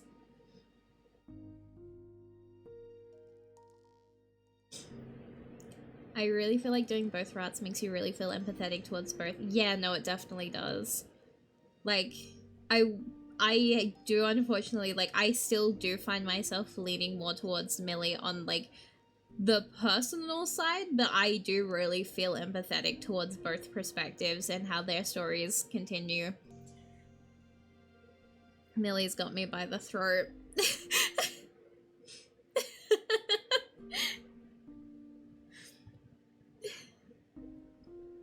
Okay. I am gonna end stream today a little bit earlier than usual just because I'm feeling so many emotions right now. And I'm very medicated, so let me just have a quick check. Oh god, there's a lot of people streaming today. Okay, what are we gonna do? Okay, yep, I know who we're gonna do. One last hydrate? Okay.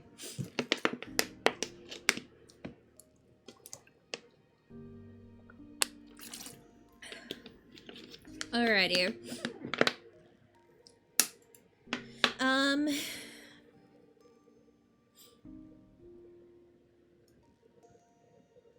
Ooh, so we can destroy you next week. Yeah! Good job powering through the sick. I hope you feel better. Thank you. I should be good soon. Like, I was just very unlucky that they decided to put tomato in my food, but I didn't have one of the seeds, so I'm alive. Thank you so much for everyone joining today. We will raid a stream. I'm looking at who I've got online and I'm seeing a lot of people, so I'm trying to pick right now who I want to go because I have choice paralysis. Alright, so we are going to raid... Okay, I know who we're going to raid. So remember with raids, we bring our absolute most positivity, our absolute brightest. We make sure we bring a lot of love and support to who we raid, really cheer them on, share the love. And with that, as we say at the end of every stream, stay safe, make good choices. Thank you so much for watching, everyone. Thank you, good night, bye!